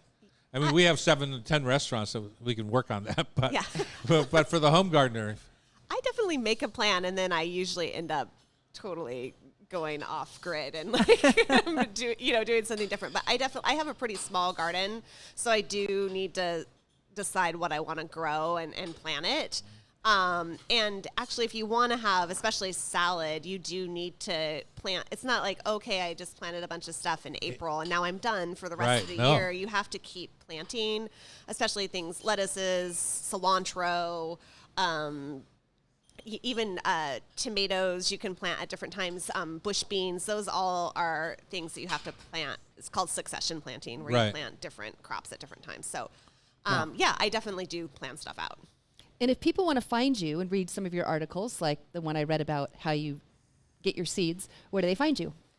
So I do have a Substack called The Garden Dish, and so you can find me there, and on Instagram, I'm also there. And I have a website, williegalloway.com, but really the Substack is the most up-to-date place where I write articles about interesting people who are growing cool stuff.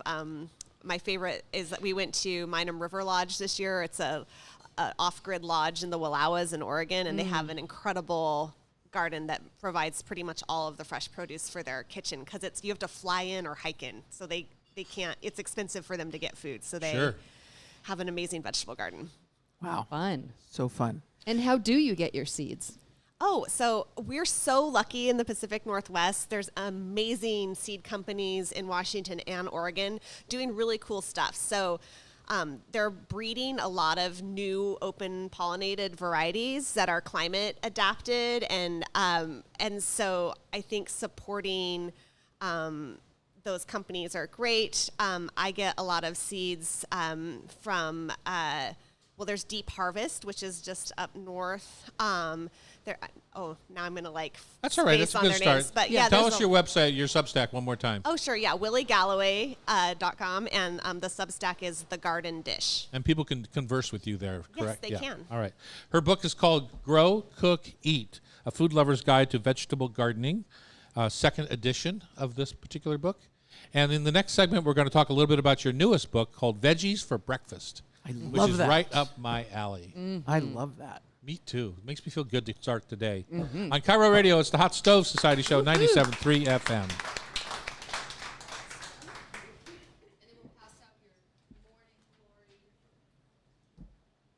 Baked oats. Baked oatmeal. Yeah. Another taste? You guys got room for this? How's the crab? He's going to get what? Okay.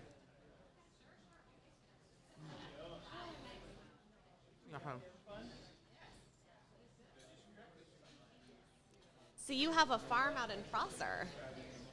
That's cool. Okay. Oh, okay.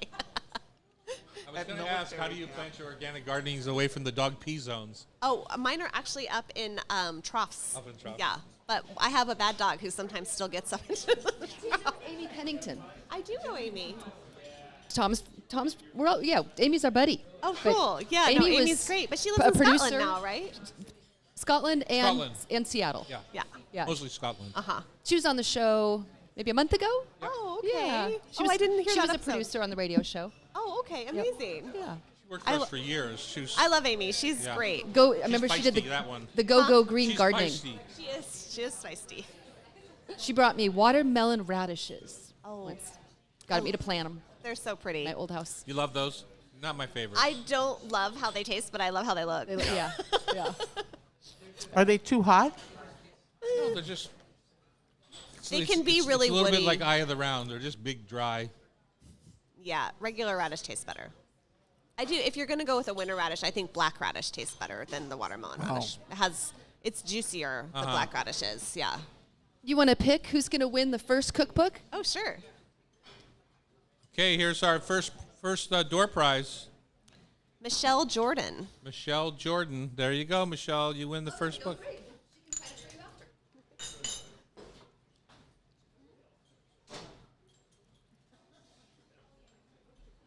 Oh, those were so good.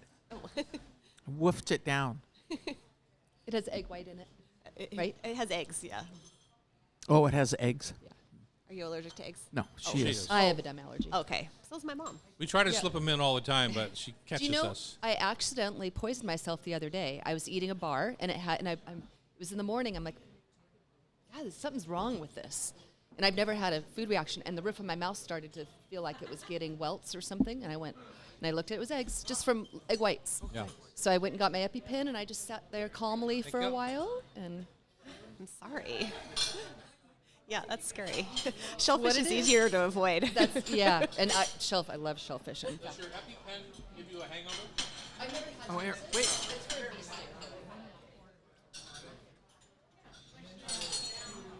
You brought me two.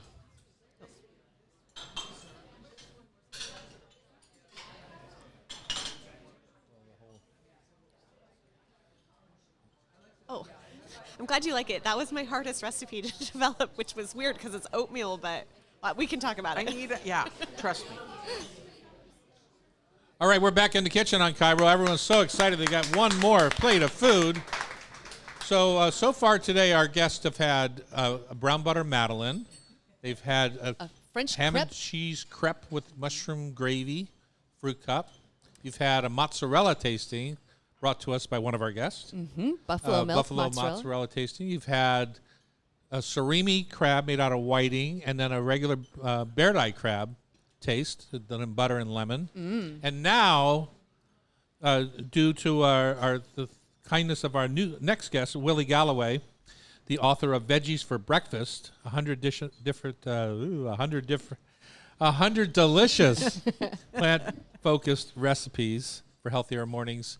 You're getting some morning oats. Is that what we got here? Morning Glory oats. So it's Morning kind Glory of oats. a riff on a Morning Glory muffin, but a baked oatmeal. More nutritious.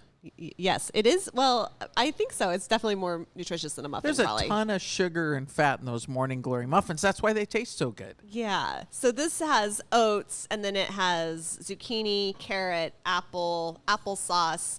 In the actual oatmeal, there's no refined sugar. There's just some maple syrup and eggs and milk. But there is a Damara sugar with orange zest on top. So you could leave that couldn't help off. yourself. But I mean, that makes it pretty good. Well, this book just came out yesterday, right? It came out on the 28th. Yeah, 2 days ago. Yeah. What it's brand new. inspired you to write it? Well, it actually kind of came from my love of gardening. I was sitting at my kitchen table, which looks out into my little garden, and I was thinking about how it was hard to eat all the vegetables that were coming out of our garden. And I looked down at my breakfast plate and I was having toast and an egg. And I was like, But it turns out it's actually really hard to get all your vegetables that you're supposed to eat in a day if you leave out an entire meal. And so that just started me down the path of thinking about, okay, well, why don't I eat veggies at breakfast? And it comes down to time. You know, I think breakfast is the most boring meal of the day for most people. And usually what you eat and often fall into a rut is what's just like what you can manage in the morning. A piece of toast, a frozen waffle, whatever that is. Yeah, a yogurt right? cup, you know, and it doesn't end up being something that helps your day get off to a good start, but it's easy. And so the key to eating more veggies at breakfast is doing some meal prep. And so I think what I like to do now is on Sundays is I usually make a sheet pan of roasted vegetables.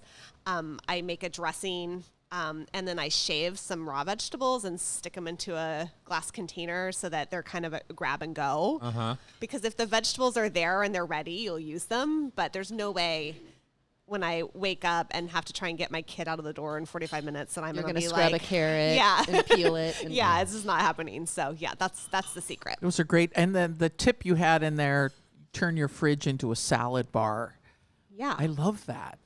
That's all. I mean, I love salads, but just all of the tips and tricks in this book are amazing. Oh, thank you. You know, it's just, like the roasted vegetables. And I like your little section at the beginning of the book talks about different things to have on hand. So what are some of those that you recommended? Yeah, the section of the book is called Breakfast Strategies for Busy People. And so I recommend, preparing a vegetable. So making a sheet pan of vegetables, making a dressing, making a grain ahead of time. So cooking some bulgur or couscous, which is technically not a grain, but quinoa, some brown rice, whatever. Make your little salad bar box. And then I like to bake eggs. So I called it a frittata, but it's really like a sheet pan of eggs that you can put a bunch of whatever vegetables you have in there. And then my other secret, I think, is to eat leftovers at breakfast. So I really like to make ricotta toast, and then you can just put whatever vegetables you have left over from the night before on top of the toast. And I feel like there's a lot of recipes in here, and there might be some people who are like, oh, this doesn't feel like breakfast. And I say just put an egg on it, and then it's breakfast now. Or change your idea of what breakfast is. Yeah, absolutely. I mean, the book's kind of an invitation to broaden your idea about what constitutes breakfast. Well, and it's interesting because I follow Dr. Mark Hyman. He's kind of a big functional medicine doc in the United States. He's why Bill Clinton is skinny, and I have a feeling he's doing this kind of stuff. Well, he was doing smoothies, which you mentioned in the book with all the veggies, which all of this stuff, I mean, I've started eating veggies for breakfast because I get so dehydrated during the day. And if you've got all those yummy things in your tummy starting out the day, it's going to be a much better day. I agree. Is there any neuroscience on that? Do vegetables jumpstart your day? You must have some idea about that or not. Yeah, there's a lot of evidence that eating breakfast is super important. And in terms of habit stacking, that if you start off with something healthy, then you're more likely to make better choices throughout the day. And then I think, too, Bridget was saying earlier, like, you can lower your glycemic index if you're having not just a bunch of carbs, so if you're having vegetables and some yogurt and, and maybe some toast or a grain, just a more balanced meal that can be good for your blood sugar as well. And that can help not having like a food coma at 10 o'clock. Right, yeah. So they talk about your insulin level. And so when you wake up in the morning, your cortisol levels go up. And so to keep those cortisol levels in a safe zone by consuming vegetables, you feel better. Your insulin levels, your sugar doesn't spike and cause your insulin to go nuts. And then later in the day, you're craving sweets, you're craving chocolate, you're craving things that aren't good for you. Yeah. And I didn't notice it before, but now that I'm older, I really notice it. Yeah. Well, I've really been enjoying your pumpkin spice overnight oats this week. Oh, good. Yeah. I'm glad. Canned pumpkin and chia seeds and I had coconut milk, and I mean I riffed on it. I Yeah, did yeah, a oh cou- yeah. And I hope that people riff on it because Uh-huh. that's, I mean, it's the recipes aren't rocket science. They're pretty simple recipes, and they're inspiring. Yeah, they're to kind of give people ideas like, oh yeah, I could do that. You know. I think the best entry ever in the last 10 years to vegetables at breakfast was avocado toast. Oh, it right. hit Yeah. so many Yeah. buttons for so many people, and I see it on every menu now. Well, an avocado is full of soluble fiber, which is super important and hard to get enough of. And so it has soluble fiber. If you put it on whole grain toast, there's more fiber there. And then what I like to say about those like avocado toast is then you can put a lot of vegetables on top. And when we were making the photos for the book, we sent, you know, a photo to the editor, and she was like, well, it looks a little, the vegetables are like spilling off the toast. I was like, well, that's the point. Like, Yeah. you can eat a lot of vegetables. You put them on in a pile, eat them with a fork, and then when you get to a handheld situation, then you can switch to using the toast as Are the there mechanism. like fallacies out there? For example, I think of peanut butter as being kind of like a healthy fallacy. That it's just, Oh. I know it's a legume, but is it really okay for you? I love Yeah. peanut butter, but Well, peanut Well, you know butter. what I'm Peanut saying? butter's good for you, but what they've found is that go to the market, grind your own peanut butter, and keep it in the refrigerator, because if you're not getting organic peanuts, and even organic peanuts contain this compound that left at room temperature start to be not so good for you. But peanut butter is one of those things like avocados that's a concentrated food that's high in fat. yeah. So yes, we love peanut butter, and spoonfuls of it.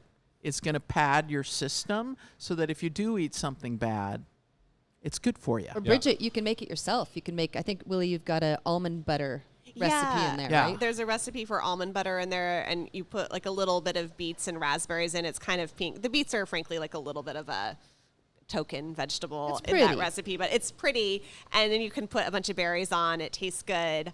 And if you mix fruit into a nut butter, you do have to use that nut butter up within like a few days. So, but you just put it in a smoothie, the extras. Yeah. So you mentioned you have kids, I have one son. He's 12. and how's he doing with all of this? Well, I was nervous I'd ruined him on eggs forever. He was like, no more eggs towards the end of the recipe development process. But that was almost a year ago, and he has resumed eating eggs. So no, he's doing pretty good. He went through like many kids a picky stage, but he recently started running cross country, and I feel like that made him so hungry he'll just eat anything now. Oh, very We'll just good. put whatever in front of him. He's like, Yeah. Well, and you talked about it with shakshuka, Tom. You love. I do. I find that that's a little bit of a trashy vegetable breakfast. No, I don't. It's not. I understand, but it comes. I have my shakshuka instead of with eggs. I have it with sausage, and it's just a big pile of onions and peppers and tomatoes, Yeah. essentially, all cooked, which may or may not be a best way to eat those. I mean, is there? Oh, no, I know there's science about cooking vegetables compared to eating them raw, and the values that they give to your body. it definitely like breaks down the enzymes in the vegetables when you cook them. But with shakshuka in this book, I don't love shakshuka a lot of times at restaurants because sometimes the egg doesn't get fully cooked and there's like a liquidy white, which really I don't love. So my version has halloumi cheese instead of because you just like Becky'd love I that. saw that. yeah, you I saw skip that. the egg and the whole egg problem, which is a challenge when you're cooking an egg in a sauce. You really have to spoon that sauce over the white to cook Right. it. Well, there's just, I mean, that's a restaurant style, a chef style issue. I'm 100% there with you. I can't stand a runny white. Yeah. Well. Yeah. Favorite vegetable to sneak in a smoothie? Oh, cauliflower rice. You can use What? it Don't instead taste of it? ice. What? You don't taste it. You have to make sure you don't get one that's flavored or has other like broccoli in it or something. It's just the plain riced cauliflower that's frozen. You put it in any smoothie, you can't taste it, and it's healthier than just using ice. Wow. Good tip. So you use But- it as ice, Yeah, you essentially. use- it's the frozen ice. cauliflower rice. So you had frozen cauliflower instead of ice. Yeah. Oh, that's a good tip. But you don't make your own cauliflower rice? I always just buy it. Oh my goodness, And then you're so judgy today. No, That's so judgy. I definitely do Willie, not. you don't have to stand for this. and Willie, if people want to see you in person, you're going to be at the Gobble Up. I'm going to be at Gobble Up, which is on the 15th Of November, signing your at books. Magnuson Park. Uh-huh. Yep, I'll be there. Fun. Yeah. And then your book, I'm assuming, is at like Book Larder and some of those places. I just went to Book Larder yesterday and signed some, and I also went to Third Place Books in Ravenna, so they have signed copies. Good. Awesome. Yeah. Right. The book is called Veggies for Breakfast: 100 Delicious Plant-Focused Recipes for Healthier Mornings. Does my spinach and mushroom omelet at the Bay Cafe count as a? 100%. Yes. Oh, okay, 100%. Because that's what I have. But you can't get a side of fries. You got to get a side salad. Does Bridget, my eggs now you're just Benedict going I had crazy. at did my eggs, I don't get any side. I don't get hash Okay, browns or all anything. right. But does my eggs Benedict with my hollandaise sauce on it count as a veggie breakfast? Nope. If you do a big pile of spinach and make it a Florentine. I love Florentine. spinach. I love spinach. All right, Willie, you're going to stay with us for Food for Thought Tasty Trivia, I understand. Yeah. Don't kick our butts. You won't be invited back. I don't think that there's a risk of that. All right, that's up next on Cairo Radio. It's the Hot Stove Society Show, 97.3 FM. All right. Winner for this book. Janice Krog. Oh, very nice. Way to go, Janice. Oh, sure, yeah. I was going to say it's either $1 million or that book, but since you picked the book already. It's a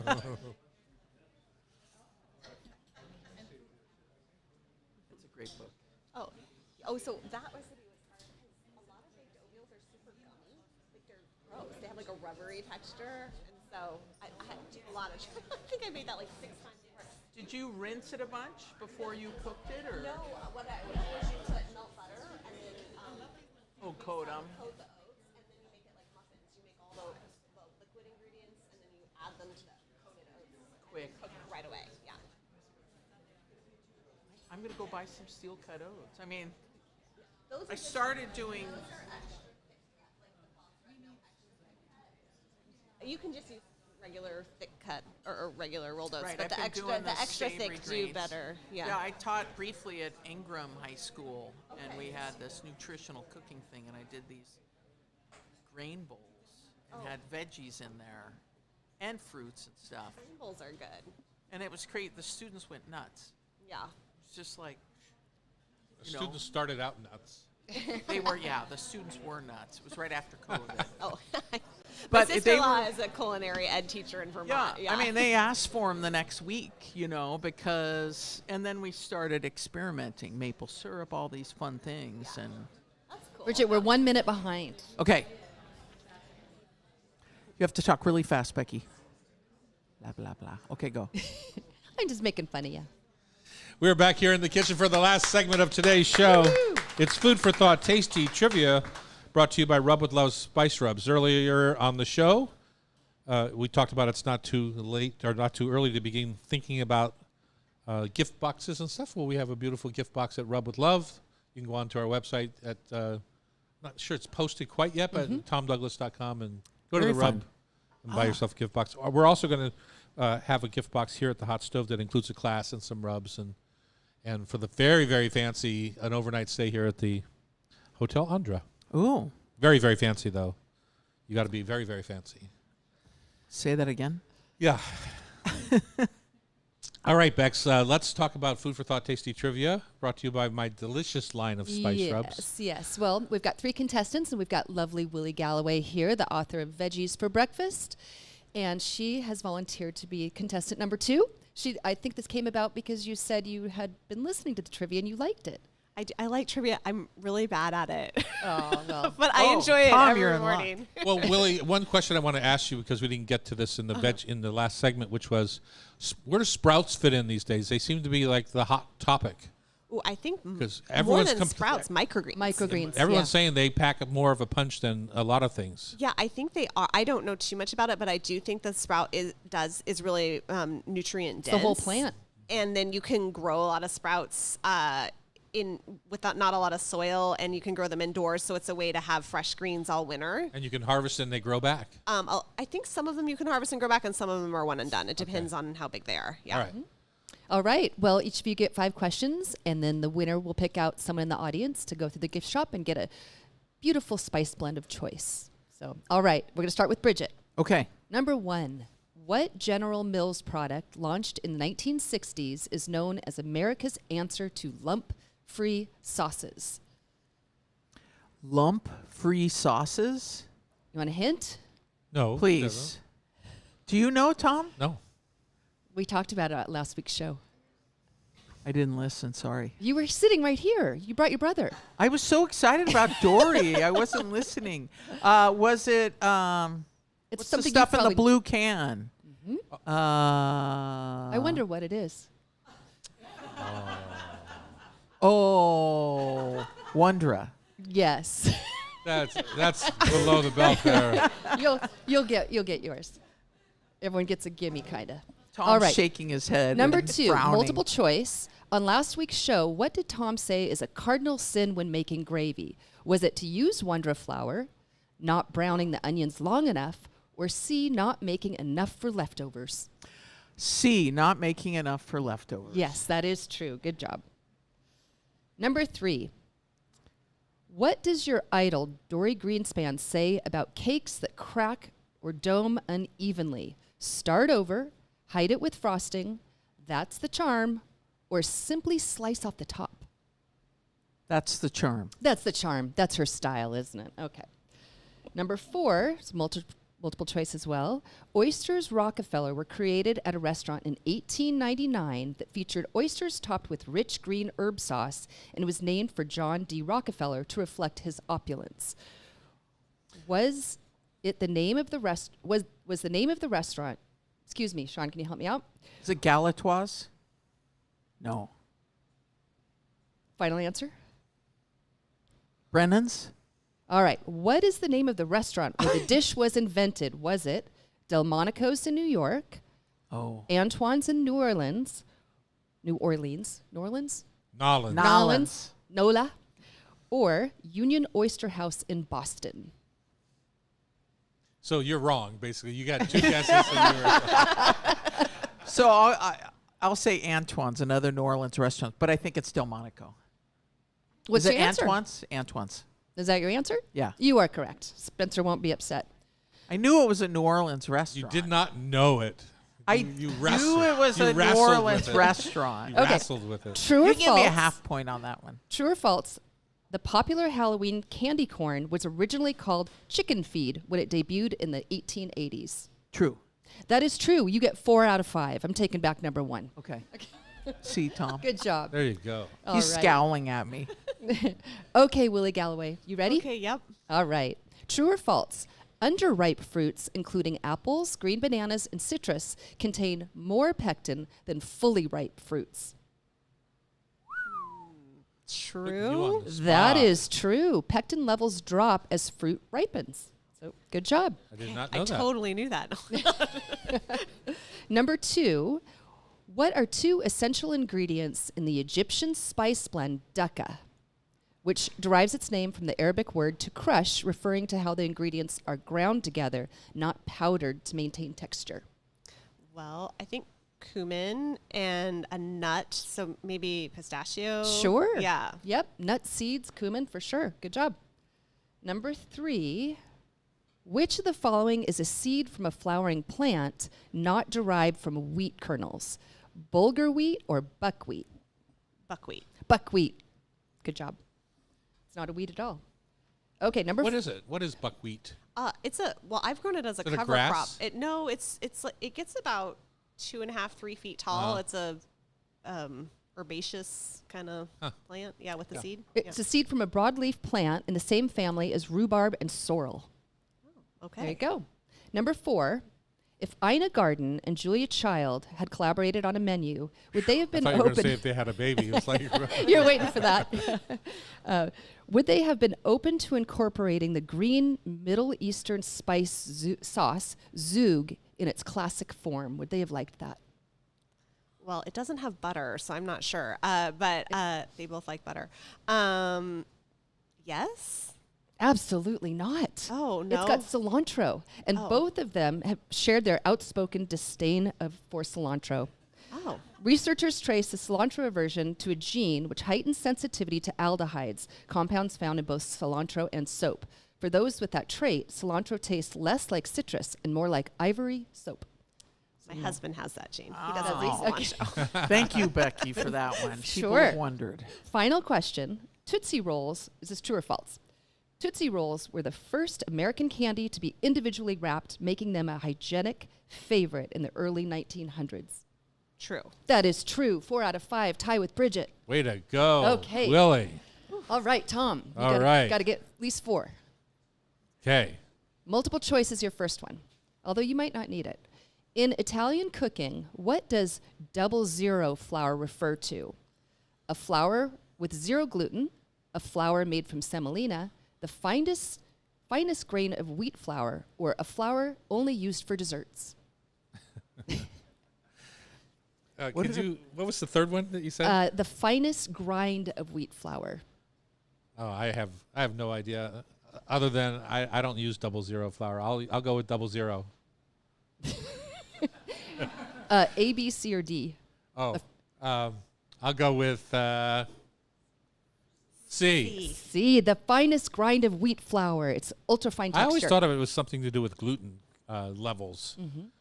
Well, Whether the it audience was, helped you, so Yes, they that's did. great. Thanks, whether it was audience. bread or pastry Yeah. flour. Got it. Number 2, which military item shares its name origin with grenadine, thanks to the fruit that inspired both? Grenades. Grenade, you got it.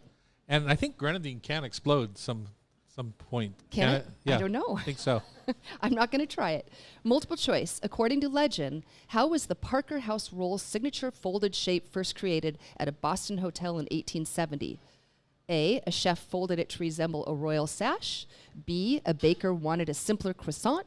Or C, a pastry chef angrily threw dough in the oven. I thought it was always based on a napkin fold, so I'll say this: the sachet, the first one. No, a disgruntled pastry chef supposedly tossed unfinished dough into the oven, accidentally creating the roll. Okay, number 4. Boy, they're feisty. Those Where are bakers you? are Yeah. feisty, aren't they? Yeah. Number 4, Native Americans use cranberries not just for food, but also for what 2 other purposes? Sauce. Let's see. 2 other purposes for cranberries. They explode. No, that was grenadine. I That was a know. pomegranate. Okay. Earrings, jewelry, and buttons. They love the buttons on their buffalo's hide. Really close. Medicine and dye. Okay. Yeah. Final question.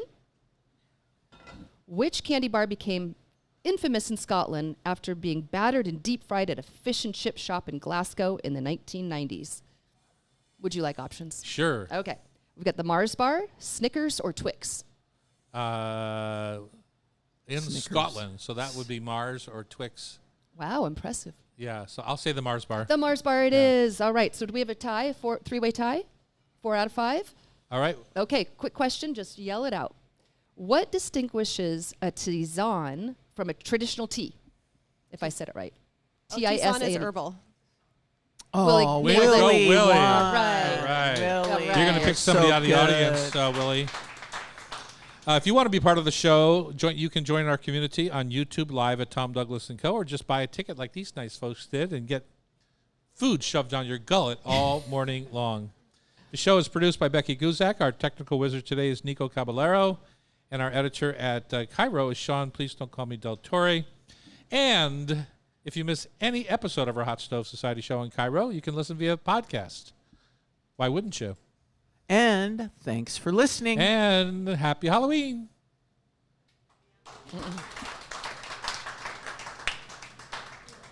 Happy Boy, that Daylight was, that was Savings Time. lackluster. Tomorrow is my 43rd wedding anniversary. Oh. Wow. And no wife. No, I shipped her off. Okay, just real quick. Quiet on the set, please. Hi, I'm Chef Tom Douglas. And I'm Bridget Charters. On today's Hot Stove Society radio show, we build the ultimate meze Mediterranean spread. We celebrate the last week of National Seafood Month, talking about Alaska Bering sea crab and Pacific whiting. And author Willie Galloway shares her newest book, Veggies for Breakfast, 100 Delicious Vegetable-Focused Recipes. All right. Great. Thank you. And then you can choose or you can pick. I'll choose that way. Jessica. Hi, Jessica. Okay. Yeah.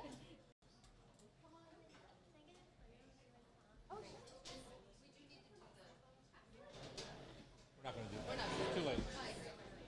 Thank you for our cheese. Did you thank her properly for the cheese? All right. Make it look pretty.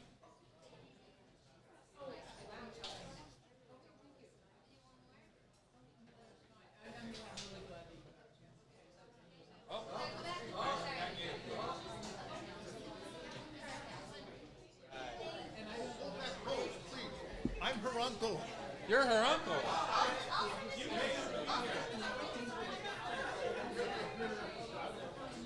No, she took it with her phone, so she'll send it to you.